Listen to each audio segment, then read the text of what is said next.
Así que nada, Rafa, buenas noches, bienvenido. Buenas noches, hola Marco, y un abrazo a todos, pues y a todas las que se están conectando en este momento. Rafa, el tiempo se pasa bastante rápido. Hemos ya compartido 5 capítulos de Teología en Casa.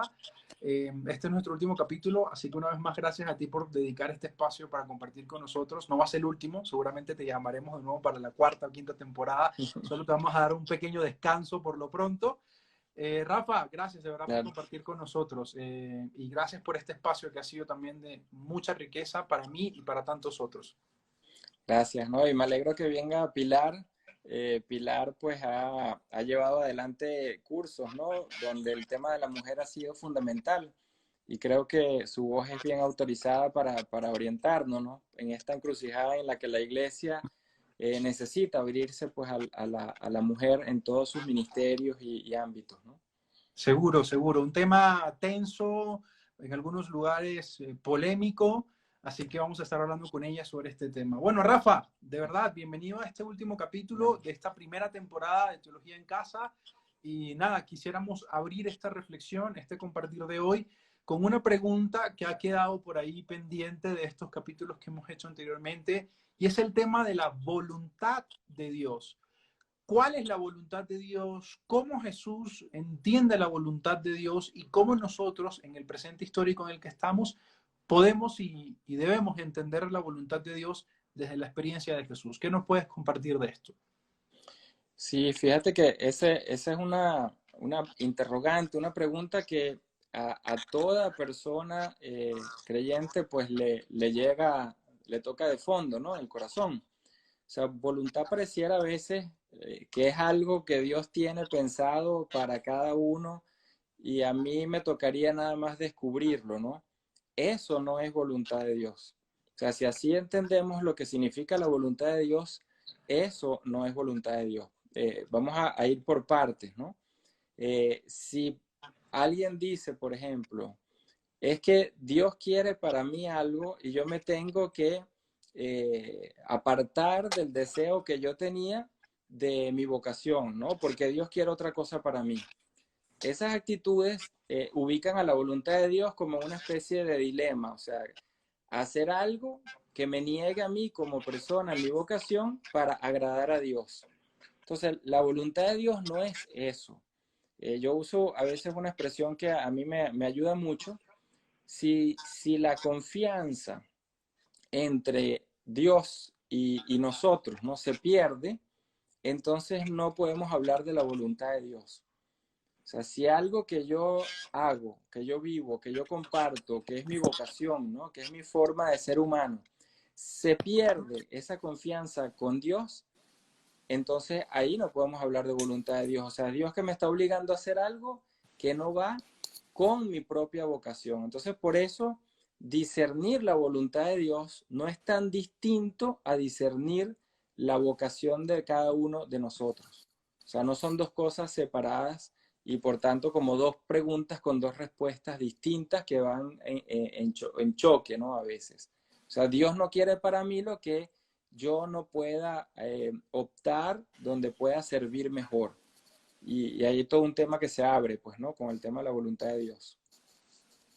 Bueno, Rafa, precisamente porque es un tema también que en muchos lugares y en muchas comunidades como que se tiene predefinido, ¿no? Como que esto es lo que Dios te pide que hagas y casi que hay no sé, un negocio de la voluntad de Dios, un negocio religioso de esto es lo que es y no puedes pensar fuera de la caja. Y a propósito de esto, en el capítulo anterior habíamos hablado un poco sobre el tema de la conciencia. Me gustaría que pudiéramos retomar también eso un poco pensando en la comunidad como el espacio donde yo puedo ser libre y no el espacio donde me dicen cómo tengo que vivir mi experiencia en relación con Dios. Fíjate que acabas de decir una palabra clave, ¿no? Libertad, donde yo puedo ser libre. O sea que si hablamos de voluntad de Dios y eso significa que me niega mi libertad, entonces eso no es voluntad de Dios. O sea, donde yo pueda ser libre significa donde desarrollo todos los dones que tenga para poder servir mejor. Si vamos a suponer que a alguien le dicen, bueno, tú tienes buena habilidad para escribir, pero ofrécele a Dios que de ahora en adelante no vas a escribir más. ¿Qué es lo que significa eso en el fondo? Le estamos quitando a esa persona la posibilidad de servir y llegar a otras personas a través de ese don que tiene. Y decimos que es voluntad de Dios, que no puede hacerlo, que no debe hacerlo, etc. Entonces, la voluntad de Dios siempre tiene que ver con desarrollar la propia vocación, los propios dones, todo aquello que yo tengo para poder servir mejor. Y con libertad, por supuesto, porque si yo me siento asfixiado, otra vez al tema anterior, pierdo la confianza, me siento asfixiado, eso no es voluntad de Dios. Entonces, discierno lo que Dios quiere a partir de lo que tengo como don, como habilidad, como vocación en mi propia vida. No lo puedo separar lo uno de lo otro, pues, ¿no? Esto que estás comentando entonces iría un poco en contra con esa idea que también he escuchado en muchas comunidades con las que he compartido espacios de reflexión, de que esto ya lo tenía Dios pensado, esto Dios ya lo tenía escrito para mí, esto ya estaba en el plan de Dios, Dios sabrá por qué hace esto, como si hubiera ya una historia escrita por Dios y uno no tuviera libertad más que vivir lo que Dios ponga. Claro, y esas son las visiones, por ejemplo, de movimientos que luego se alejaron de la Iglesia Católica porque entendían que había un Dios que predestina, o sea, un Dios que ya sabe, a mí me toca solamente poner en práctica o descubrir aquello que Dios tiene para mí. Entonces, por eso son dos visiones muy distintas. La visión de Jesús, donde Dios va haciendo con Jesús un camino, pero en ningún momento le impone nada. Es Jesús quien va descubriendo cómo se hace presente Dios. Y la otra visión es la de que yo puedo creer que Dios ya tiene pensado para mí algo y paso toda mi vida preguntándome qué será lo que Dios tiene para mí. Y pasan 20 años y pasan 30 años y sigo con la misma pregunta, ¿no? ¿Qué es lo que Dios quiere para mí? Entonces, por eso, en el fondo también hay una opción de si yo sigo a Jesús y el modo como Él se preguntó por la voluntad de Dios, o si yo sigo a un concepto abstracto de Dios, donde meto todo y por supuesto termina ese siendo una justificación para hacer lo que sea. Entonces son dos modelos muy distintos, ¿no? Ahí de entender voluntad de Dios, pues, ¿no? Entrémonos un poquito más en esto a propósito de Ser Ramis, que hace una pregunta puntual y hacia allá iba yo también, Ujú. porque fíjate que incluso en nuestro lenguaje religioso y de fe existe esa típica frase de, bueno, esto pasó porque Dios quería, esto era la voluntad de Dios cuando pierdes un trabajo, cuando te pasa algo malo sobre todo, ¿no? Es como una palabra de autoconsuelo de, bueno, Dios sabrá por qué esto. ¿Qué hay detrás de eso? Pues obviamente Sí, hay una búsqueda humana también de responder a las cosas que a veces no tienen preguntas, pero me parece que a veces ponemos a Dios ahí para no afrontar esa realidad. ¿Qué puedes decirnos de esto? sí, fíjate que es a veces es una cuestión de justificar algo que sucede cuando no tengo una respuesta, como tú bien decías. También puede ser la expresión de alguien que busca un consuelo. O sea, yo no pude hacer eso, entonces digo, bueno, es que Dios quiso que eso pasara de esa manera, pero en ninguna de esas maneras de entender a Dios está el Dios de Jesús. O sea, Jesús nunca dice, Dios quiere que me maten.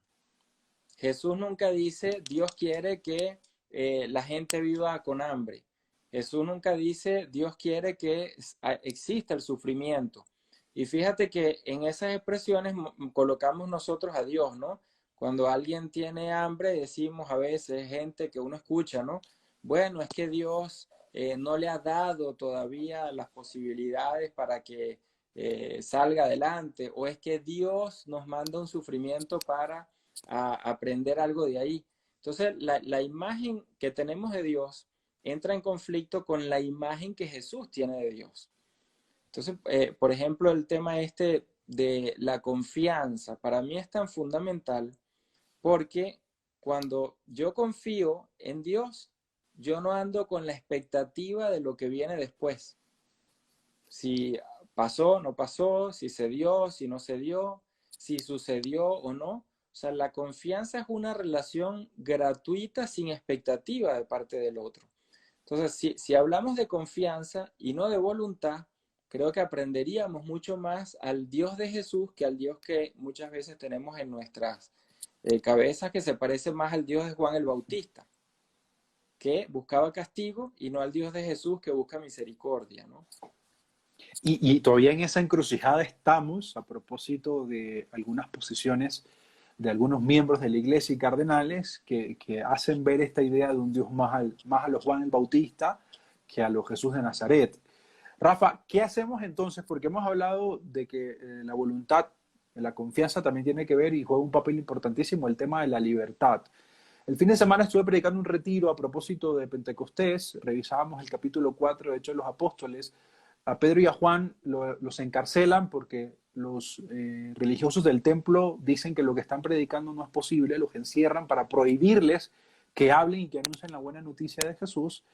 Y uno de los chicos que estaba en el retiro decía, bueno, eso no solo pasa en esa época, sino que sigue pasando aquí, e incluso y sobre todo en la iglesia, donde a veces a los jóvenes, de manera particular, que vivo esa experiencia, no les dejan hablar, pero seguramente en otras realidades también hay. ¿Cómo se juega la libertad entonces en eso? ¿Cómo se configura libertad y comunidad? Pensando también en el caso de los que viven en una comunidad religiosa que a veces como que los uniforman a todos y todos tienen que pensar igual. Sí, porque, a ver, libertad no puede ser como el entendimiento de que yo desde mí hago lo que yo quiera, o sea, desde mi propio criterio, ¿no? Cuando decimos la libertad es de Dios, es porque son dos personas, somos dos personas que nos encontramos, o sea, Dios y cada uno de nosotros. Entonces son dos libertades que se encuentran. O sea, la libertad no es unidireccional. Yo hago esto porque Dios lo quiere. Yo hago esto porque una persona en la comunidad o en la familia lo quiere. Son dos libertades que se encuentran, y eso significa diálogo, eso significa discernimiento, eso significa un tiempo en el que las dos libertades van encontrando un camino común. Entonces yo creo que ahí es donde hay una clave también importante, ¿no? Que pensamos el diálogo con el otro perdiendo mi libertad. Pienso en Dios quitándome mi libertad. Cuando son dos libertades que se encuentran, y eso es algo que ha cambiado a la teología, al menos en el siglo XX, muchísimo, porque le ha abierto esa posibilidad de entender que Dios no es quien manda y yo obedezco. Somos dos libertades que dialogamos, nos discernimos mutuamente, vamos haciendo un camino común. O sea, yo no puedo sacar y meter a Dios como el que me dice en momentos algo y después se desaparece. Es un proceso continuo en el que los dos estamos caminando por el mismo sendero, pues. Tú durante estas conversaciones has dicho una cosa que para algunos de los que se han conectado con nosotros ha sido polémica, han saltado de donde estaban por lo que has dicho y seguramente en tus artículos en Religión Digital también te han escrito un par de cosas, porque en línea de esto tú has dicho que Dios no es respuesta, es decir, que a veces Dios es silencio. ¿Cómo entender esto? Repítenos esa idea porque me parece muy importante que entendamos eso también como parte de nuestra experiencia de fe y en esta idea de que son dos libertades que se encuentran. Sí, fíjate que a veces uno cuando le habla a Dios, o sea, a través de la oración, lo que andas buscando siempre algo, ¿no? O sea, pedirle que me solucione algo, pedirle que me dé consuelo inclusive, pedirle que me dé paz, o sea, cualquier cosa, pero es siempre una relación donde pido algo, así sea algo muy bueno y muy bondadoso, ¿no? Pero el estar, el simple hecho de estar y disfrutar de esa presencia de amor y misericordia que es Dios, solo se da en el silencio. O sea, es como análogo a una relación humana, ¿no? Todo el día hablando, hablando y hablando y hablando, pero solo cuando entro en la dinámica de contemplar al otro, a la otra persona, es que puedo entonces descubrir cosas que antes no veía. Entonces, con Dios sucede algo así parecido, o sea, ¿no? Hay momentos en los que podemos hablar con Dios, momentos de la palabra, pero los momentos del silencio son tan importantes que los momentos de la palabra. Entonces, no hay respuesta siempre en Dios, significa que ese silencio no siempre me lleva o me tiene que llevar a una paz, por así decirlo. O sea, Dios en Jesús sufre, llora, grita, lo asesinan y no puede hacer más nada, muere asesinado. Entonces, esa experiencia no significa ausencia de Dios. Significa que Dios no está solo presente cuando yo encuentro paz y cuando yo estoy bien y cuando yo encuentro que las cosas me salen como las estoy pensando, sino que Dios también está en ese silencio, en lo duro, a veces en esa oscuridad, como decía Juan de la Cruz, en esa subida al monte donde me cuesta, donde voy cansado. Entonces Dios no está solo en un lugar o solo en una experiencia o solo como nos han enseñado. Es mucho más grande Dios de todo lo que nosotros podemos tener en nuestras mentes acerca de Él, pues, ¿no? Bueno, Rafa, metámonos en otros temas polémicos a propósito de esto que estamos hablando, porque detrás de todo el tema de la voluntad de Dios también se han cometido algunos abusos, me parece a mí, sobre todo desde el acompañamiento que el Papa Francisco también ha abordado con bastante profundidad en Amoris Laetitia, y es: yo sé cuál es la voluntad de Dios para tu vida y te impongo que tienes que vivir de esa manera. Y lo digo a propósito, por ejemplo, si nos puedes decir algo de esto, de las personas divorciadas vueltas a casar, que hoy parecieran los leprosos en nuestra iglesia, y también las personas que se consideran parte del grupo de los LGTBIQ+.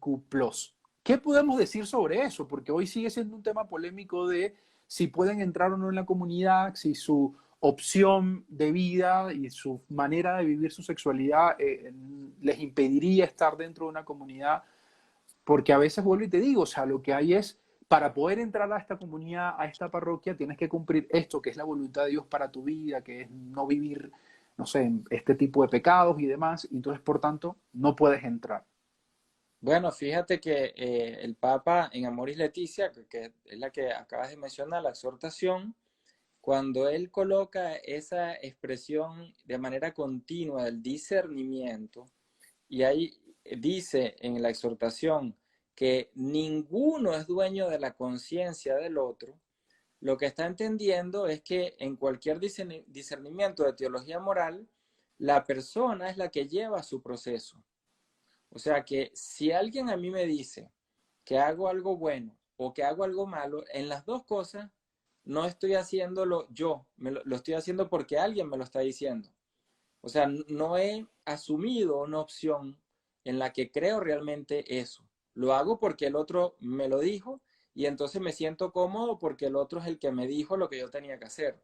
Entonces el Papa Francisco en su teología moral incorpora esta noción de toda la tradición de la espiritualidad de la iglesia, donde el discernimiento implica un camino propio.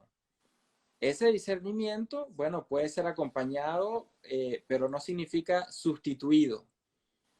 Entonces, quien decide al final tiene que ser mi persona desde mi historia de vida y a partir de mi conciencia. Si eso no se da, para cualquier caso, esa decisión está completamente perdida, por decirlo así. Es decir, no es una decisión coherente con una opción de vida. Es Es una decir, decisión que se dio por miedo, por ejemplo, o por otras razones, ¿no? Es decir, que hay un paso previo, ¿no? Porque la Sí, tentación es etiquetarlos de una vez, ¿no? Estos son de claro. estos son excluidos por porque se divorciaron y se logran casar, estos porque son homosexuales, Claro. qué sé yo. El primer paso es la persona y acompañarlos y discernir con ellos, ¿no? Por Porque eso es que además, Francisco dice, no juzgues. O claro, sea, no juzgues significa estás matando el proceso de la propia persona. Estás convirtiéndote en dueño de la conciencia de la otra persona. Entonces, el no juzgues no es que no te metas en la vida del otro, no, eso no es. Es entender que el discernimiento de cada quien tiene que ser un proceso personal en el que se da un acompañamiento, pero no una sustitución. Y aquí es donde está por eso lo que tú vienes diciendo de la libertad en una comunidad, en una familia, en la sociedad. Cuando eso lo pierdo, pierdo la posibilidad de hacer una opción. Cuando no soy libre, no puedo optar. Eso es fundamental. Seguro, y por eso en el papel, porque lo dice el catecismo, lo ha mencionado también el concilio, en el papel aparece, no hay que juzgar a estas personas, hay que acogerlas, hay que recibirlas, pero en la vida real de la iglesia no podemos hacernos de la vista gorda y hay que hablar con sinceridad de qué pasa, de que son excluidos, de que no son aceptados, de que los miran como católicos de segunda categoría, yo sí vivo mi vida moral muy bien y tú no, entonces por tanto no puedes entrar. Eso sí pasa, al menos yo tengo experiencias de eso. Claro, Entonces, bueno, se juega ese papel del acompañamiento y yo creo que además es una implicación que nos propone el Papa Francisco que conlleva mucha valentía porque conlleva tiempo, conlleva quitarse los prejuicios que uno tiene y porque además hay otra cosa detrás de esto. Muchas de esas personas de cualquier grupo, de los que podríamos llamar hoy excluidos de la iglesia, sea de cualquier grupo, mucha de esa gente en el fondo quieren estar aquí, o sea, quieren estar en la iglesia y quieren hacer vida comunitaria. Y eso es una oportunidad grande que estaríamos perdiendo de acompañarlos y de hacerlos parte de la vivencia comunitaria. sí, o sea, yo creo que quien excluye siempre es porque tiene un miedo y una inseguridad, no solo de perder los espacios que ha conseguido, ¿no? Sino que no sabe relacionarse con aquel que es distinto. El que excluye siempre lo hace con algún miedo detrás, ¿no? Algún miedo que no sale con honestidad, con sinceridad. Entonces, por eso la exclusión de cualquier persona en la iglesia es terrible, porque no solamente significa que lo estás sacando, le estás quitando la posibilidad, sino que tú te estás convirtiendo en quien decide, en quien es dueño, quien es capaz de anular la vida o no de otra persona. Entonces, por eso el tema es tan delicado en decir, y por ejemplo, en estos días no sé si habrás visto que un obispo austríaco dijo que precisamente una persona que estuviese divorciada, que se hubiese casado de nuevo, pues podía comulgar haciendo un proceso de discernimiento tranquilamente, siendo dentro de su matrimonio pues estable, fiel, etcétera. O sea que fíjate que hay avances en este momento en muchos episcopados. El episcopado alemán es otro que está haciendo grandes avances y que no todo como que es oscuro, ¿no? No todo es cerrar las puertas. Pero sí es importante lo que dice Francisco, o sea, si esto no se entiende, lo del discernimiento personal, todo lo demás se cae. O sea, el entender que yo soy mi conciencia, que yo soy quien haga un proceso de discernimiento, no el cura por mí, que yo tengo que ser libre para poder decidir algo. Y si no lo soy, no decido. Espero, pero no puedo decidir sin libertad. O sea, son todas estas cosas las que nos ayudan a comprender lo que hoy en día sucede en la iglesia. Si me quitan la libertad, esto es fundamental. Si me quitan la libertad, ¿cómo puedo decidir? Y eso es algo propio de un discernimiento. Desde los maestros, pues, ¿no? Del discernimiento, San Ignacio Loyola en adelante, tengo las dos banderas, tengo las dos realidades y yo tengo que discernir, pero no me pueden quitar la libertad de tener las dos posibilidades. En el momento en el que me quitan esa libertad, dejo de tener la facultad, la posibilidad de decidir en la vida. Y Bueno, eso es grave.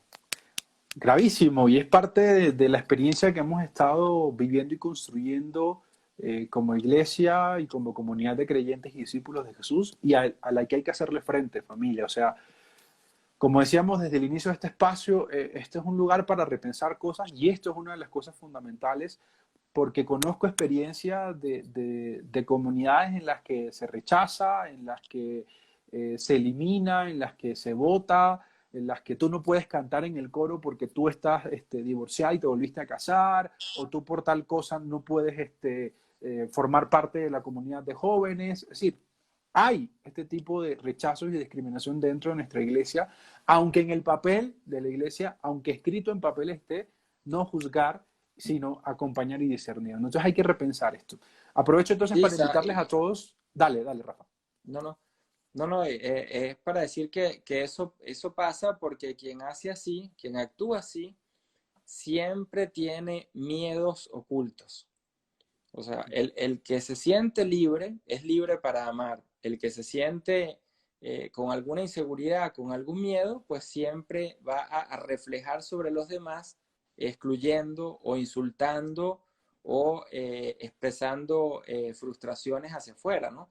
Entonces, no hay que verlo solamente como una actitud inocente, ¿no? Sino que hay problemas reales que se expresan, que se proyectan sobre los demás y le hacemos la vida al otro, a la otra, pues completamente invivible, ¿no? Entonces, por eso la noción de pecado es fundamental, que decían acá en uno de los comentarios, y ahora podemos ir sobre eso, pero tú ibas a decir algo. Sí, iba a decir que nada, que puedan tirar sus preguntas y iba a Sí. adentrarnos en este tema, ¿no? Concilio Vaticano II, la moral da una vuelta con Bernard Haring y con tantos otros teólogos que proponen una teología moral repensada. ¿Qué pasa allí con el tema del pecado del concilio para acá? ¿Qué hay que repensar hoy sobre el tema del pecado? Porque fíjate que termina siendo un reduccionismo total del hombre y de la mujer. Es decir, depende de cómo está tu vida sexual. Eso básicamente pareciera que fuera la vida moral dentro de la iglesia. Y eso es algo que después del concilio, grupos que se dieron cuenta que la iglesia se abrió como demasiado, o así lo entendieron, pues, ¿no? Empezaron a cerrar la posibilidad del cambio en la iglesia y todo lo veían desde esta óptica de lo sexual, ¿no? Entonces en los años 60, finales de los años 60, cuando empezaron todos los cambios en el mundo, ellos entendieron, estos grupos muy conservadores, que el concilio había sido como algo malo que abrió las puertas a todas las situaciones que estaban ocurriendo en el mundo en ese momento. Entonces se convirtió la noción de pecado en algo relacionado a, sea al sexo o sea a las situaciones de poder o cualquier ámbito que veían que en la sociedad lo entendían como negativo, ¿no? ¿Qué es el pecado en la teología católica? Hoy en día se entiende que el pecado es lo que deshumaniza. O sea, no es que si hago algo malo o si hago algo bueno. O sea, esa sería una forma muy banal de decir algo que es pecado. O sea, deshumaniza quiere decir que me roba humanidad. Algo que expresa deshumanización de parte mía. O sea, que he perdido algo, que me falta algo humanamente. O sea, que el pecado no es que yo hago algo puntual y mañana lo puedo corregir, es fruto de una manera de pensar, de vivir, de actuar que a veces ni me doy cuenta de ello. Por ejemplo, yo a veces digo, alguien con una palabra le destruye la vida a otra persona, con una palabra. ¿Y cuántos años lleva a reconstruir esa misma vida otra vez? O sea, cuando decimos pecado, entonces no son ni grandes cosas ni cosas pequeñas, es ver si eso destruye la vida del otro, o sea, deshumaniza al otro, es porque yo he sido en mi propia vida una persona que está deshumanizada. Entonces, por eso la noción de pecado es muy distinta a como algunas prácticas que conocemos todos acá, que van con un papelito, yo hice esto, yo hice aquello, y van a la confesión, pero no a la reconciliación. O sea, llaman el sacramento confesión, pero no lo llaman reconciliación, porque confesión es que yo voy con un papelito y digo, hice esto, hice esto, hice esto. Entonces el pecado no, el pecado implica una deshumanización. Tengo que cambiar mi manera de pensar, de ver el mundo, de entender al otro, de ver al otro. Es mucho más que cosas puntuales que hago o que no hago, ¿no? Creo que por ahí va un poco la reflexión de lo que han ido escribiendo, no sé. Rafa, porque, o sea, si lo vemos de esta manera, esto nos mete en otro problema a propósito de todo lo que hemos venido hablando de voluntad de Dios, libertad y discernimiento. Porque si el pecado es eso que deshumaniza, entonces yo tendré que tomar un proceso muy serio de discernimiento en mi propia vida para ver cuáles de mis actitudes en este momento me quitan humanidad y además le quitan humanidad al otro. Es decir, estamos tan acostumbrados a la libreta, a la lista de esto me asegura que si yo cumplo esto estoy en gracia y estoy bien, pero ahora este cambio de mentalidad y de paradigma sobre el pecado me implica mucha más responsabilidad a mí como discípulo de Jesús, porque soy yo quien tiene que discernir en mi propia vida y existencia qué cosa me quita humanidad y qué cosa le quita humanidad a quienes me acompañan en la vida. Fíjate que es más fácil para muchas personas decir que es pecado que decir que es perdón. O sea, muchas, no voy a decir la mayoría, pero muchísimas personas solo hablan del pecado, solo experimentan lo que estas personas creen que es el pecado y casi nunca hablan del perdón y la misericordia y por tanto no lo pueden expresar. Entonces, una persona, ¿cuándo sabemos que hemos pecado? Solo cuando hemos sido perdonados. Y esto es algo, lo podemos poner como un ejemplo, ¿no? Eh, Cuando alguien en su vida ha sido incapaz de perdonar al otro y de repente lo perdonan, se le derrumba el mundo y descubre algo que jamás había vivido. En Los Miserables es la experiencia de la gracia y el pecado en la obra de Víctor Hugo. O sea, el que vive de la misericordia aun cuando los demás dicen que es pecado y el que persigue al otro porque se cree perfecto y el otro es el pecador. Al final, ¿qué sucede? Que quien descubre que es perdonado, se le derrumba su mundo. Entonces, el pecado no puede ser visto desde el pecado, tiene que ser visto desde la misericordia, desde el perdón. Entonces, por eso yo digo, si no he vivido la experiencia del perdón, no hablo del pecado, porque no lo podemos hablar sino desde la experiencia del perdón. Y eso es algo que Juan de la Cruz siempre recuerdo porque impacta. Hemos sido ya perdonados antes de pecar. O sea, Dios no tiene tiempo, mañana, pasado, futuro. Dios es eterno presente. Y en la medida en que hago todo en este presente, todo Dios está presente también, en todo su modo de ser, ¿no? Creo que por eso esa relación pecado y misericordia no las podemos como separar uno primero y el otro después, o sea, el pecado después, ¿no? Es una cosa integral. A propósito de esto, me di a la tarea de investigar en qué cuestión de la Suma Teológica de Santo Tomás está esto que tú hablabas también del deseo. Justamente está en la pregunta sobre cómo conocer a Dios, donde Santo Tomás dice, con el deseo, ya en el deseo del corazón del hombre, y ahí se da la experiencia. Rafa, ¿qué hacemos con dos cosas puntuales? No sé cómo resolvió el Concilio Vaticano II el tema de los 10 mandamientos, le dio alguna relectura.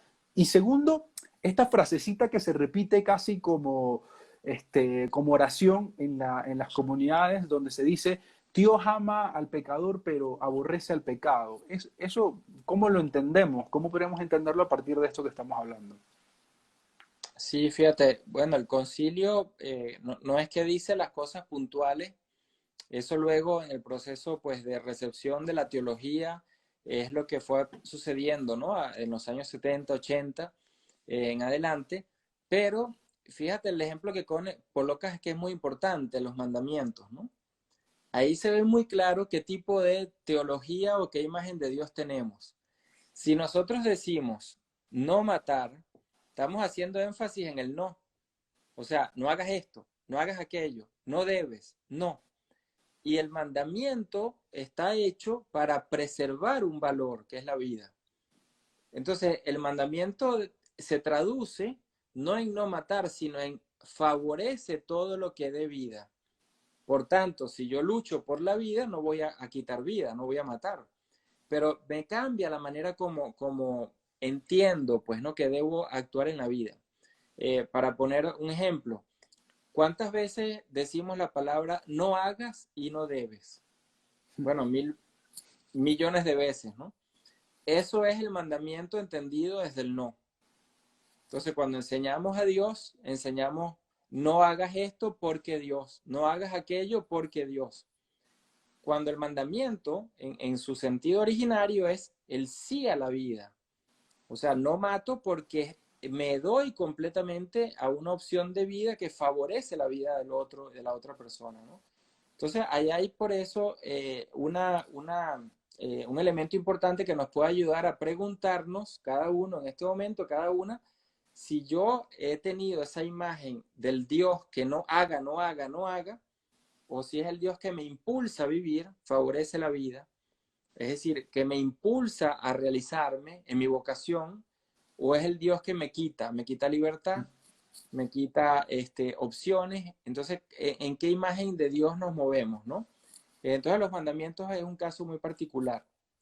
Lo otro que dices sobre el no, ¿cómo decías tú? Dios ama al pecador, pero aborrece el pecado. Eso, Dios ama al pecador y aborrece el pecado. Bueno, esa es la ley que decíamos anteriormente de la misericordia y el perdón. O sea, por encima de lo más terrible que podamos hacer, siempre está primero la misericordia de Dios. O sea, lo podemos poner como un ejemplo. Cuando yo le digo a alguien, si te conviertes y cambias, entonces te doy un premio, ahí le estoy transmitiendo una imagen terrible de Dios.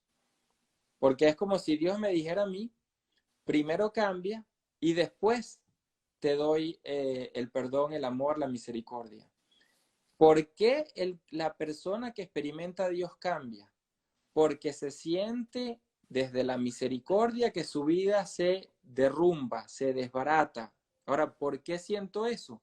Porque Dios me amó primero. Eso lo decía Bonhoeffer de una manera hermosa, ¿no? La gracia, decía de él, es gratuita pero no gratis. O sea, gratuita es porque Dios me amó primero. O sea, no, yo no me lo merezco. Él me ama, me abraza antes que yo haga lo que yo haga. Ahora, es gratuita, pero no gratis. Gratis significa que eso lleva a una relación de las dos personas, o sea, Dios y cada uno de nosotros, dos libertades que se encuentran. Y eso es un proceso. Si yo vivo solo, pues entonces ciertamente no tengo con quién hablar y hago en la vida lo que quiera, pero si yo tengo que estar con otra persona y hay un proceso que se va generando, diálogo, silencio, tantas cosas que entran en los procesos humanos, entonces estamos hablando de dos personas, dos libertades que se encuentran. Entonces por eso Bonhoeffer decía esa expresión, ¿no? La gracia es gratuita, es una relación que no espera a algo después, pero no es gratis. Es decir, lleva un proceso de dos, Dios y nosotros, en un proceso de cambio, ¿no? De mutuo cambio. Y esto es otra cosa que es bien importante, pero ahí lo dejo, ¿no? Dios cambia en la medida en que también nosotros cambiamos. O sea, Dios no es estático. Hablando a propósito también de la comprensión, incluso bíblica, de eso que llamamos la progresiva revelación, ¿no? Que el ser humano Sí, también va entendiendo progresivamente cada vez más y mejor a Dios. Rafa, eh, con esta imagen, ¿no? A propósito de la frase que te decía, Dios ama al pecador, pero aborrece el pecado, me parece que podríamos decir de pronto alguna palabra más sobre cómo entendernos de la manera más sana posible como pecadores, porque me parece que detrás de esa frase en muchas ocasiones hay la idea de Dios ama a esta persona porque es pecadora y no porque es persona. sí. Bueno, ahorita lo vivimos de una manera muy real. O sea, nadie puede decir ahora para aquellos que creen que tienen que confesarse todos los días, ¿no? Y no lo pueden hacer, ¿no? Porque las iglesias están cerradas. Entonces, en lo práctico, esas personas o tienen que creer que ya Dios los está perdonando o vivirán un infierno hasta el día en que les vuelvan a abrir las iglesias, ¿no? Entonces, fíjate cómo las circunstancias son importantes de analizarlas, ¿no? Si decimos que ya yo creo que Dios me está perdonando, mi vida la puedo vivir con paciencia. Con la paciencia significa que voy llevándola en un proceso donde ni espero ser perfecto mañana y tampoco espero quedarme como lo era ayer. O sea, es un proceso. Y ese proceso puede tener un día en el que me sienta terrible y haga cosas terribles y otro día en el que pues me sienta con una humanidad pues en mi vida más desbordada y haga cosas maravillosas. Las dos cosas van juntas. O sea, no hay un día bueno y un día que es malo. Las dos cosas son parte de mi propio proceso personal de ser humano. Entonces, si yo en este momento creo que ya Dios me abraza a sí mismo como soy, ahí ya se está dando el perdón de Dios. Si ya Dios me está abrazando, no mañana, no dentro de una semana, no dentro de un mes, ya me está abrazando, esa presencia ya es real. Y esto es algo que a mí me preocupa mucho porque eh, hay gente que no cree en esto. O sea, se confiesan todos los días, pero no creen en el perdón de Dios. Y es muy distinto. O sea, creer que porque a través del sacerdote se me concede el perdón, creer que solo así es que estoy siendo una persona que pueda vivir el perdón. Si eso es lo que se cree, bueno, mucha gente estará desde hace 2 meses atrás y no sabemos por cuánto tiempo más en pecado, ¿no? Entonces, el tema es, y qué es lo que quiero decir, que antes de entender el pecado, tengo que creer en el perdón. Antes de confesar un pecado, tengo que experimentar el amor misericordioso de Dios. Si yo no he experimentado eso, el pecado me vuelve loco, es decir, se convierte en una ideología, pues, ¿no? Seguro, seguro. Se convierte en una ideología, más nada. Además que detrás de esa noción de pecado, como tú muy bien has planteado, me parece que hemos estado creando un montón de gente con unas neurosis terribles, porque no puede estar en paz, porque entonces peca, entonces va y se confiesa, vuelve a la vida cotidiana, vuelve a pecar, vuelve y se confiesa, entonces está todo el tiempo desesperado, desesperada, porque no tiene la gracia de Dios, porque hemos entendido la gracia de Dios como un regalo que se me da después de hacer esto y no como la primera actitud de Dios frente al ser humano. Y me parece importante que nos entendamos también más como, o sea, Dios ama a la persona, que vive Sí, su pecado, su realidad humana buena, sana, hermosa, pero también su realidad humana que tiene sus contradicciones. Es decir, no, pareciera que terminamos diciendo que el pecador termina siendo como una persona dividida en dos. Entonces Dios solo ama lo débil de ti, no. Dios te ama como persona completa que tiene su porción de noche y su porción de luz. Te digo esto y te planteo esto por algo que también está presente estos días y que me parece importante que retomemos, y es, bueno, hemos hablado de la voluntad de Dios, hemos hablado de la libertad, hemos hablado del pecado, en el capítulo anterior hablamos sobre la gracia.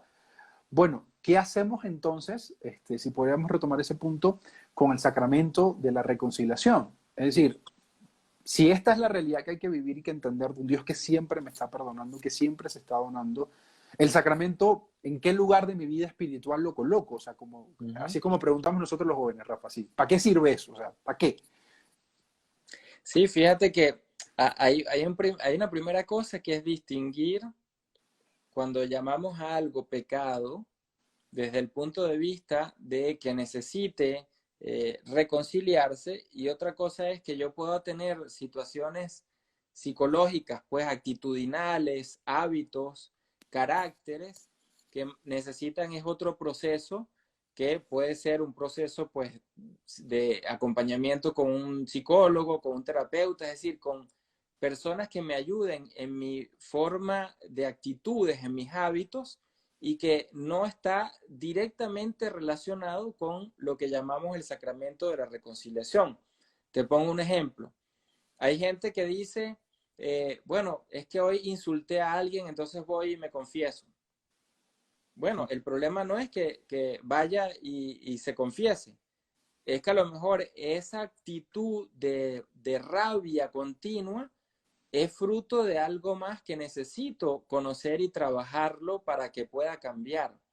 Y eso no me lo va a cambiar el sacramento de la reconciliación.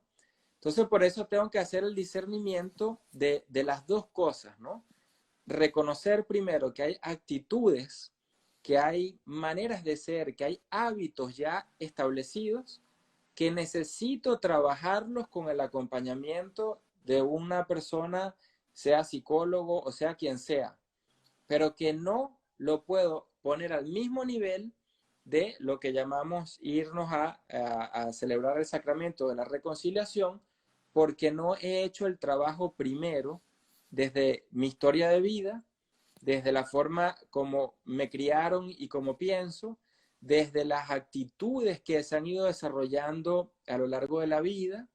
Entonces, no puedo hablar del sacramento de la reconciliación si no he hecho un discernimiento de cómo soy yo en mis actitudes y en todas las maneras que tenga como expreso mi vida con el otro, porque las dos cosas no son iguales, ¿no? Y eso lo hemos olvidado. Entonces, claro, ¿qué es lo que sucede? Aquí vamos al otro problema. Entonces viene el cura, que también tiene los mismos problemas, o sea, que no ha hecho tampoco su proceso de descubrirse en sus vulnerabilidades y buscar ayuda, y entonces me está ayudando alguien que tiene un problema igual que el mío o peor que el mío. Entonces, por eso son dos niveles de trabajo, ¿no? El trabajo, pues, llámese psicológico, humano, de actitudes, etcétera, y el trabajo de acompañamiento y reconciliación en el que voy viviendo eso de que voy trabajando, ¿no? Voy abrazándolo, voy perdonándolo, voy encontrando que Dios está presente ahí.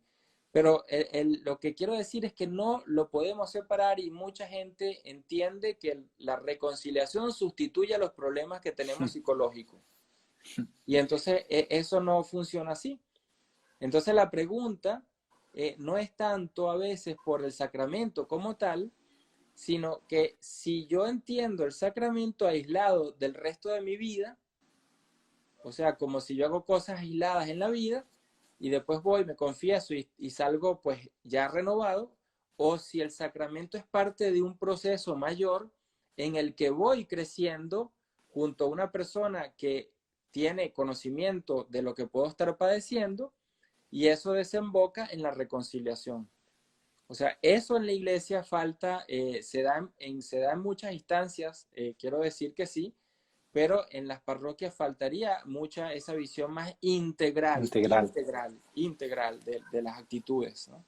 Hacia allá iba Rafa, yo te soy sincero también, he vivido el año pasado un largo proceso psicoterapéutico y es tanto lo que te ayuda el acompañamiento psicoterapéutico a descubrir mapas internos, tus laberintos internos, como le llamo a la Isola, que ya luego vas comprendiendo, porque es que tantas veces repetidamente hacía lo mismo y me iba a confesar con lo mismo. Bueno, Es, resulta ser que tenía que ver con algo de mi familia, de mi mamá, o de un amigo, o de una expareja, no sé qué. Y terminas entendiendo por qué actuamos como actuamos. Entonces, cuando uno hace ese proceso de discernimiento, ese proceso de revisar cómo está en la vida, también habría que preguntarse, bueno, esto que lo estoy viendo tan repetidamente, que he ido tantas veces a confesarme por esto, ¿qué hay detrás? Porque si no terminamos creyendo que la gracia, entre comillas, es una cosa mágica que me cambia la vida y olvido mi responsabilidad como ser humano. y ahí está el problema, fíjate, lo que acabas de decir es fundamental, o sea, la gracia no es una magia, o sea, que yo voy y entonces creo que ya porque asiste al sacramento de la reconciliación, ya mañana cambié toda la historia de vida que he tenido, ¿no? Entonces, por eso la gracia no es aquello que suple cuando yo no puedo hacer algo, ¿no? Es, es la experiencia de Dios que me acompaña aun cuando no pueda hacer algo. Es decir, en esa experiencia donde no puedo, ahí está Dios presente. Pero eso no significa que es Dios que me solucione y me diga qué hacer. Ahí es donde entra esta visión integral de la espiritualidad cristiana hoy en día, que necesito, igual que, muy fácil, igual que una persona que tiene una enfermedad física, me refiero, ¿no? Y entonces le pide a Dios, bueno, que me quite la enfermedad, pero no voy al médico. Entonces, bueno, dentro de un mes me muero y entonces después dicen, ay, pero es que Dios se lo llevó. Bueno, se lo llevó y resulta que la persona tampoco fue nunca al médico, ¿no? Entonces, el tener un médico acá sería pues que hay cosas en mi vida que tengo que solucionar para poder entender la vida de proceso espiritual que pueda tener. Pero las dos cosas no las puedo unir para decir que en la vida espiritual voy a encontrar todas las soluciones a mis problemas psicológicos. O sea, Seguro. ahí por eso es que es tan fundamental lo que empezamos al inicio, discernimiento. Cada cosa en su lugar. O sea, el discernimiento me ayuda a identificar aquellas cosas en las que tengo que trabajar para que algún día pueda decir, siento que me reconcilié conmigo mismo en esta actitud que siempre tenía. Una persona que vivía con rabia toda la vida y de repente pasan los años trabajando eso y puede decir, me reconcilié conmigo mismo y entonces en eso, ahora sí puedo decir que sentí una liberación, pues, ¿no? De eso que me tenía oprimido durante años. Pero es porque lo tuve que trabajar. O sea, Seguro, es que fíjate que esto nos mete en un problema de nuestro lenguaje religioso que hemos estado hablando muy bien en este compartir y tiene que ver con el miedo que nos da aceptar que Dios no es únicamente respuesta en los ámbitos en los que lo hemos encerrado, ¿no? Entonces yo voy a confesarme y ya con eso se resuelve mi vida, sino que Dios está como respuesta también en otros ámbitos en donde puedo encontrar ayuda, donde puedo encontrar caminos para orientar mi vida. Entonces, me parece que detrás de eso tal vez hay un miedo también a aceptar que la dirección espiritual y que la confesión frecuente no son, en muchos casos, la solución. Tal vez para algunos sí, se sienten en paz y todo lo que quieras, pero para otros, en mi caso particular, por ejemplo, no bastaba con esa confesión, tocaba hacer algo más y creo que Dios también está allí como respuesta y como camino y dejar de tenerle temor a decir, bueno, la confesión, si entendemos la gracia como regalo, la confesión y ese supuesto regalo no basta, toca que yo haga mucho más, porque allí también está, e incluso creo yo que por ahí está el eco de Dios diciéndome, oye, ven acá, te toca hacer un poco más, no solo quedarte en esa experiencia espiritual, porque también creo que esto es un tema antropológico y tiene que ver con que hemos dividido el ser humano como que, bueno, solo su vida espiritual y la vida de la casa por la casa y el trabajo por allá y no integrar todas esas dimensiones como parte de la única experiencia de ser humanos. O sea, así todo es. eso donde yo vivo, soy humano y ahí soy Marcos plenamente. Ahí eres tú, Rafa, plenamente. No es que eres solo Rafa cuando vas a orar. No, eres Rafa en todos los ámbitos de tu vida y por tanto hacerse la pregunta de si en nuestras áreas de ajuste, como dirá la psicología, están bien proporcionadas, porque si no terminamos supliendo nuestra responsabilidad y terminando de cargar las cosas a Dios, ¿no? Como ha pasado con esta pandemia y como ha pasado en tantas situaciones de la humanidad de, bueno, eso, Dios lo quiso así, ven acá, pero ¿y tu responsabilidad como ser humano dónde quedó? Rafa, Sí, quiero profundizar a propósito de esto que hemos estado hablando, tú que has estudiado muy bien la vida de Jesús y la praxis de Jesús, ya hablando propiamente de nuestro maestro. ¿Qué quiso decir Jesús cuando dijo, vete y no peques más? Esa frase que muchas veces se ha utilizado para decir, bueno, sí, los aceptamos, pero si no pecan más. sí. ¿Cómo se entiende esa experiencia de Jesús de vete y no peques más? Es una apuesta por la confianza de que en el futuro siempre puedo ser distinto. O sea, que puedo cambiar o puedo ser mejor o puedo ser más humano. El vete y no peques más implica tú puedes. Eso es lo que sería hoy en día la traducción. O sea, no te dejes asfixiar por ese momento, por eso que pasó, por eso que hiciste. Tú puedes salir adelante, tú puedes seguir caminando abrazado por Dios, tú puedes sentirte amado por Dios, amada por Dios. Entonces, ahí la frase no significa como que, bueno, vete, pero si mañana pecas, regresas otra vez porque no hiciste bien, ¿no? ¿No? Jesús lo que está diciendo es, tú puedes. O sea, mañana puede ser que me caiga otra vez y me va a volver a decir, tú puedes. Y dentro de 10 años estaré cayéndome y me va a decir, tú puedes. O sea, el Dios que siempre me dice sí, no es el Dios que me dice a veces sí y a veces no, como la canción, ¿no? Sino el Dios que siempre me dice sí. Ese sí incondicional, que era el sí de María, el sí de Jesús, tú puedes, vete, no peques más. Es decir, en Dios siempre hay esta visión del el sí, pero un sí absoluto a la vida del ser humano. Lo otro es ese que Dios que hemos inventado en nuestras cabezas, entonces a veces sí te perdona, a veces no te perdona, si no cambias, entonces no te perdona, si cambias te da un premio, o sea, todo un comercio sagrado en torno al perdón y a la reconciliación. Muy Y importante esta reinterpretación que haces, porque en muchos lugares me he encontrado con que esa frasecita de Jesús vete y no pegues más se interpreta como si la vara moral estuviera altísima y entonces aquí No. solo pueden entrar los que están confesados, los que no pecan, y eso quiere decir entonces que Jesús está juzgándola igual, sino, ¿no? Y creo que esta interpretación que tú haces es mucho más real y mucho más concreta y mucho más coherente con el estilo de vida de Jesús. O sea, no, a veces como que sacas esos versículos por ahí para decir una cosa que no iría incluso en coherencia con lo que Jesús vivió, ¿no? Ese vete y no peques más como una propuesta de acompañamiento, de esfuerzo, de decirte que puedes, de animarte también, me parece. Un Jesús que no nos deja desanimar frente a nuestra propia vulnerabilidad humana con la que nos enfrentamos siempre. Así es. Y fíjate que Jesús, bueno, hasta ahora en ninguna parte de los evangelios aparece que exista un gesto de perdón a cosas puntuales. O sea, él no dice, te perdono esto y aquello no. O sea, como lo que hoy en día dice mucha gente como confesión, que va con una listica de cosas, ¿no? ¿Qué es lo que hace Jesús? Gestos que tocan el corazón de la persona y lo movilizan a esa persona a que pueda sentirse otra vez sujeto, a que pueda sentirse otra vez amado, a que pueda sentirse otra vez perdonado. O sea, cuando Jesús ve a alguien y la mirada, cuando Jesús abraza a alguien, el abrazo, o sea, gestos, pero esos gestos son tan poderosos porque hacen la presencia de ese amor que me perdona, de ese amor cuando nadie me acepta, que me acepta. Entonces, por eso esa frase, vete y no peques más, lo que significa es eso. O sea, si yo estoy contigo, si yo te abrazo, tú puedes. Si yo estoy contigo, si estás solo, pues ciertamente que no puedes porque estás solo.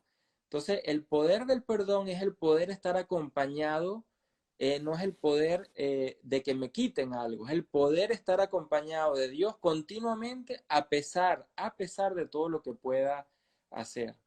Queramos retomar.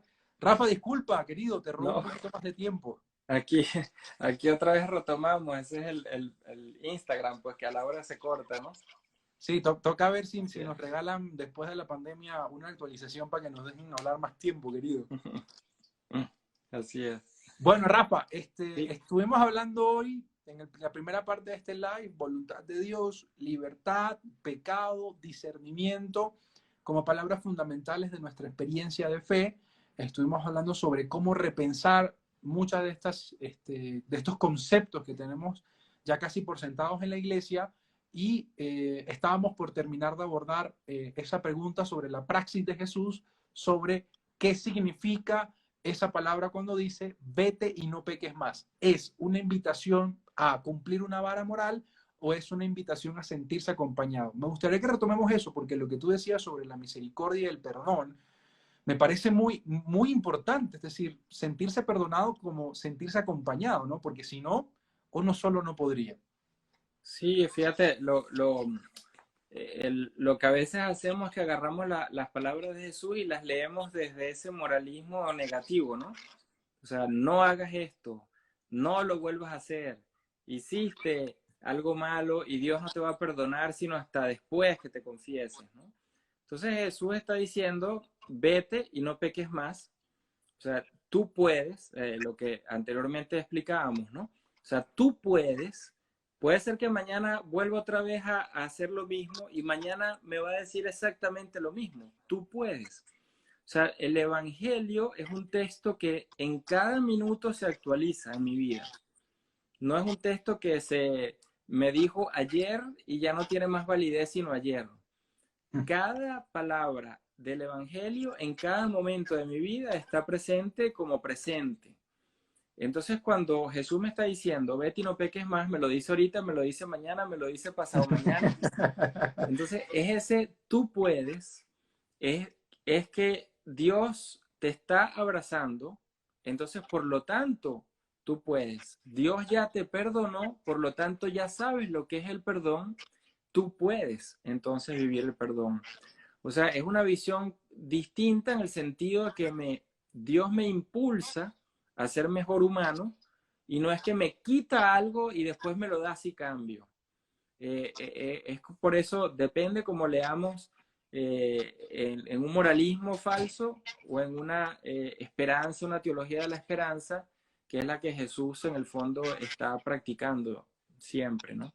Con esto que vas diciendo, recuerdo, bueno, que en paz descanse el gran teólogo Metz, que decía que el pecado fundamentalmente para Jesús significaba el ignorar el sufrimiento del otro. Es decir, que en el concepto de Jesús de pecado estaba la importancia de preocuparse por el dolor del otro. A propósito también de la famosísima y conocida parábola del buen samaritano. Es decir, no es una experiencia de conductas puntuales, y eso que decía sobre el perdón de Jesús, pensar en el paralítico, ¿no? Cuando le dice, tus pecados te son perdonados, no le dice, te estoy perdonando por esto y esto No. puntualmente, sino perdona a la persona de manera integral, o sea, completa.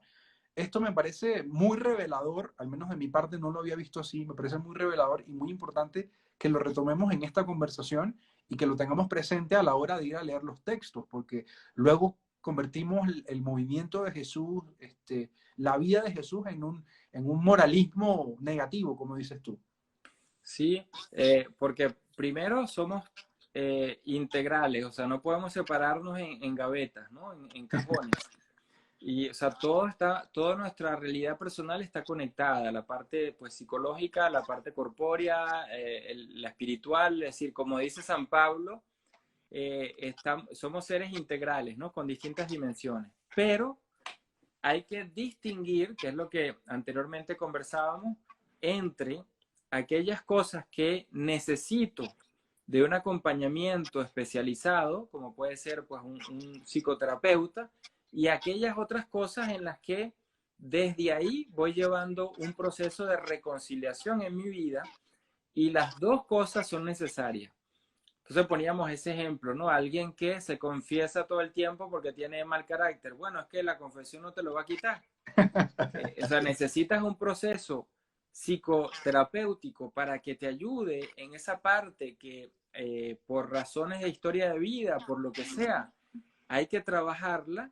Y otra cosa es que ese trabajo me va llevando poco a poco a un camino de reconciliarme conmigo y con los demás, con quien en el camino, por mi carácter, me fui llevando por el medio, ¿no? Como decimos a veces. Entonces, fíjate que son dos cosas que hay que llevar como a la par, ¿no? Pero no confundirlas. Además que creo que detrás de esto también hay una pregunta por algo que también el Papa Francisco ha llamado la atención, lo hizo en Evangelii Gaudium, y es el tema de los absolutos. Nosotros creemos que hay Sí, una regla universal que se puede aplicar a todo ser humano en todo contexto y no a la inversa. Que esto incluso lo ha repensado la antropología, lo ha repensado la psicología cuando dice, oye, no es que el paciente se tiene que adaptar a la terapia, sino la terapia que yo propongo se adapta al ser humano que yo estoy acompañando porque tiene su propia historia, ¿no? No andar desde esos universales que pareciera que se pueden aplicar a todos. Y por eso es tan importante que el Papa Francisco introduzca algo que ya estaba en la historia de la Iglesia, pero que de pronto se había olvidado, que es el tema del discernimiento. No todos los seres humanos vivimos la misma experiencia, compartimos de la misma experiencia, cada uno tiene una vivencia particular. Entonces, suponer que la solución al problema está en la confesión, en la reconciliación, como valor absoluto sería un disparate, porque cada ser humano es cada ser humano. De pronto a algunos sí les sirva, de pronto a algunos simplemente con eso pues toma conciencia de sus actos, pero es muy probable que a la gran mayoría necesite un acompañamiento desde otras perspectivas que le permitan descubrir, como decía hace un momento, sus mapas internos para poder resolver esas cosas que están mucho más allá de simplemente contar que pequé por esto, sino que están casi metidos en uno mismo y que a veces uno mismo no reconoce y por eso necesita la ayuda del otro. Yo creo que hemos sido un poco soberbios también en eso de creer que tenemos la respuesta a todo, pero familia, para eso está la ciencia, ¿no? A claro. propósito del concilio, que también dijo que la teología tenía que empezar a dialogar con las otras ciencias, ¿no? Para eso están las otras ciencias que también son regalo de Dios, están ahí para que nosotros podamos vivir una vida integral y no solo creer que ya nosotros porque tenemos esto, esta es la solución a todos los problemas y no nos atrevemos a dialogar con el otro.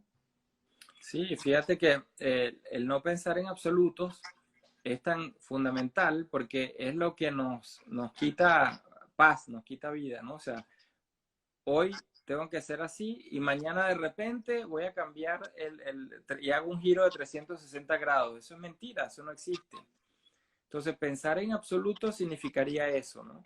O es así o es de esta otra manera.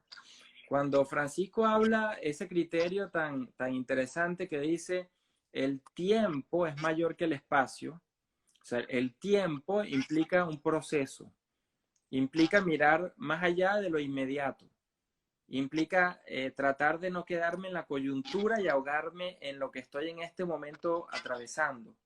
Entonces, el tiempo me da una mirada más amplia, pero a la vez me ayuda a tener paciencia. Es mayor que el espacio, porque el espacio es donde me ahogo, me asfixio, donde no puedo caminar, donde me agoto. Entonces el tiempo es aquello que es el horizonte, me abre más allá del espacio. Y fíjate que entonces en esas dos palabras vamos encontrando una imagen que nos puede ayudar incluso en este momento. O sea, el amor, el perdón es lo que es el tiempo, o sea, el proceso. Y la coyuntura, lo inmediato, es lo que puedo estar haciendo en cosas puntuales. Entonces, si yo me dejo ahogar y confundo pecado con las cosas puntuales, pues entonces pierdo el horizonte completo de una vida más allá del momento inmediato que estoy viviendo. Entonces, por eso la psicología es fundamental, porque el proceso no lo puedo llevar con un cura, lo tengo que llevar con las dos personas, con un psicoterapeuta y después con una persona que puede ser un sacerdote. Y eso, Francisco, en eso ha sido muy claro muchas veces, ¿no? Para ponerlo en otro ejemplo, y con esto pues termino esta partecita donde digo, a veces el cura, cree que hablando en una homilía va a solucionarle los problemas a la gente porque ya sabe qué es lo que la gente tiene que hacer, cuando a veces esta persona ni siquiera sabe qué tiene que hacer él. Entonces, por eso son dimensiones distintas. O sea, tengo que buscar para muchas cosas una ayuda profesional y para otras cosas, pues no las necesito. Pero si no tengo esa claridad, pues entonces voy excusándome en lo espiritual de aquello que nunca quiero afrontar desde mi propia historia de vida, ¿no? Que son las actitudes, que son hábitos, etcétera. Por eso, en los momentos en los que he tenido la oportunidad de acompañar a personas, siempre es importante aclarar esto, Rafa. El Sí. acompañamiento psicoterapéutico no pelea con el acompañamiento que llamamos nosotros espiritual, ni a la inversa. Podríamos decir, se integran, se gestan, se entretejen en la misma experiencia humana, pero decir esto también es decir que en el momento en el que alguien está haciendo acompañamiento espiritual y uno dice, oye, esto ya tiene que ver con algo más allá, hay que remitir a la ciencia, hay que remitir a la psicología, hay que remitir al acompañamiento desde esa experiencia, porque si no, esto se nos vuelve una magia y ya basta de convertir a Dios en el Dios Harry Potter, como decía un amigo mío, que ya me confieso y me resuelven los problemas. No, yo tengo que enfrentarme a eso. Ahora, Rafa, a propósito de esto, tú sabes que nosotros los seres humanos siempre caemos en los extremos. ¿Cómo no caer entonces en el extremo de decir, bueno, entonces ya yo no necesito la confesión ni la reconciliación, ni como lo quiera llamar, yo solo me quedo con lo psicoterapéutico, no necesito ir al sacramento de la reconciliación? ¿Cómo integramos de manera equilibrada ambas cosas? Sí, porque ningún sacramento es para mí como individuo, es porque vivo en una comunidad.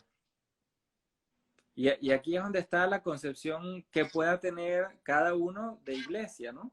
Pero en el Nuevo Testamento, las comunidades cristianas que se fueron originando después de Jesús son comunidades. O sea, comunidades es una palabra donde implica que hay más de dos o tres personas compartiendo una vida.